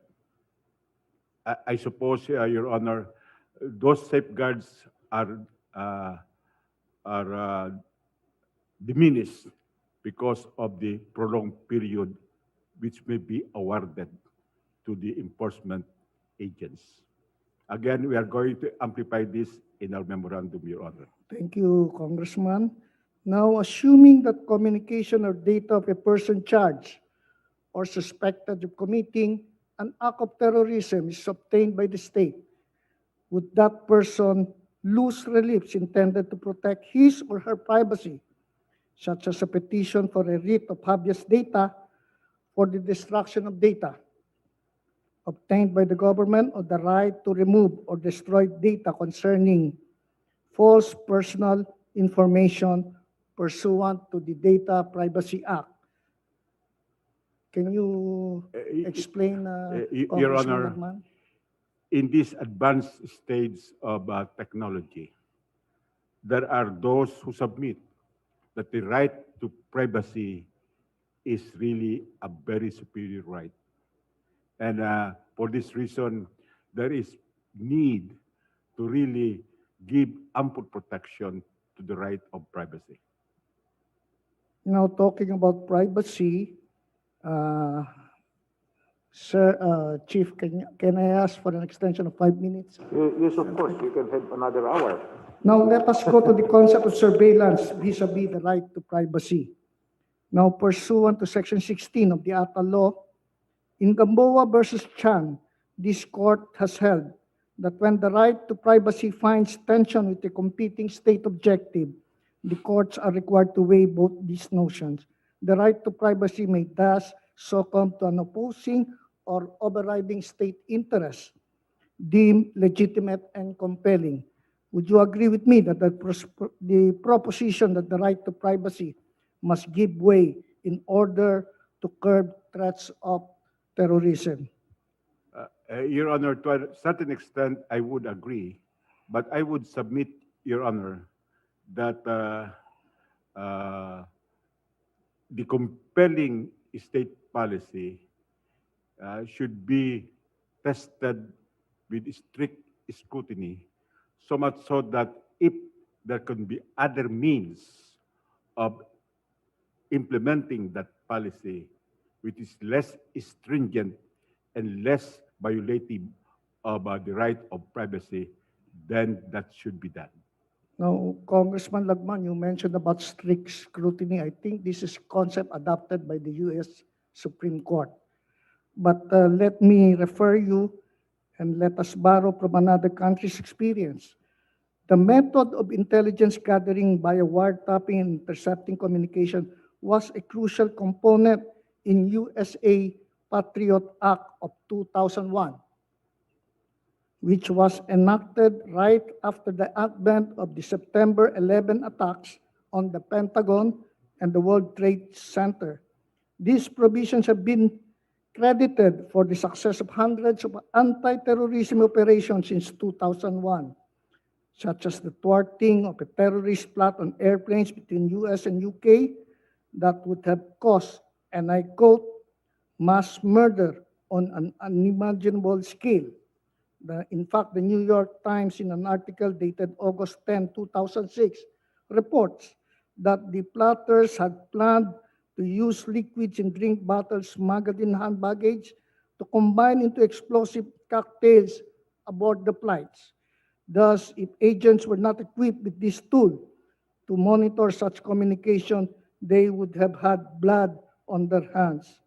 An examination of the Patriotic Act would reveal that government is likewise given an expansive powers to be able to effectively carry out such power in recognition of the fact that terrorist operation would usually take advantage of the right to privacy. Section 2, paragraph A and B of the Act authorizes the installation of devices to record all, meaning all computer routing, addressing, and signaling information.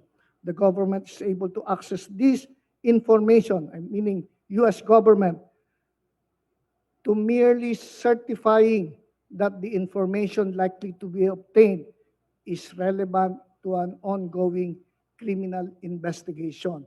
So all they have to do is to certify that there is an ongoing investigation. Unlike in our case, in the ATA law, it requires probable cause and a reference crime before you can get a permit from no less than the Court of Appeals, before you can get a authorization to do those wiretapping things. Do you agree with me, Congressman Lagman, sir? Yes, Your Honor, you are correct. But that does not diminish the fact that whatever state policy which should be implemented, what should be done by the state or in the law itself is that it should use the least invasive means of securing that policy, which would not unduly intrude into constitutional rights. Because if the state would enforce acts of terrorism against its citizen, then it would have already submitted to the terrorists their own methods, so much so that would allow the terrorists to win their battle against the state. So in other words, Congressman Lagman, you are saying that the safeguards provided the anti-ATA law are not enough and are not as restrictive as you want to make it appear, so that people can still exercise their constitutional rights even under the said law. Yes, Your Honor. Compared to the safeguards under the Human Security Act, the safeguards provided for under the ATA would be wanting in comparison, despite the fact that the Human Security Act is also being challenged as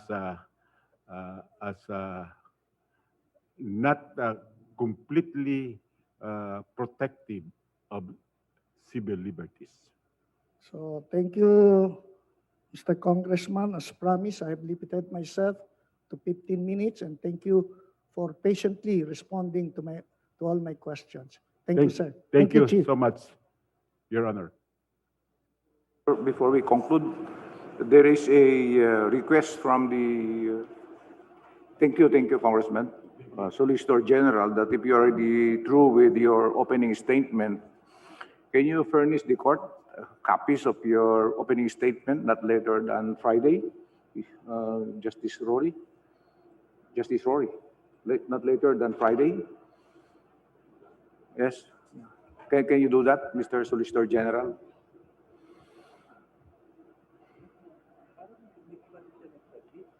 Wala pa ate.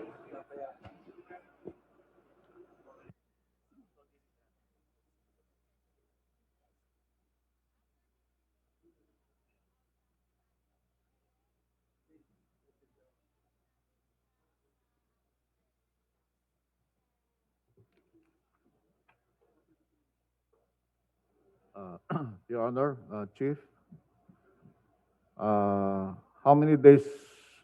Until Friday. Until Friday. Because Friday this week, Your Honor. This week. Yeah. Yes, Your Honor.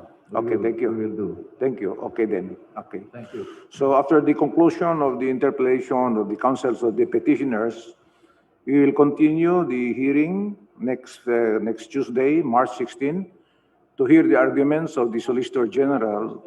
March 9, I'm sorry. Yeah. March 9. I'm in a hurry kasi. March 9 at 2:30 in the afternoon to hear the arguments of the Solicitor General and the interpellation by the court. Thereafter, we will hear the position of the amicus curiae. And thereafter, we will conclude the hearing. That will be all right? Okay. If there are no other matters to be taken up today, then let's adjourn the session today.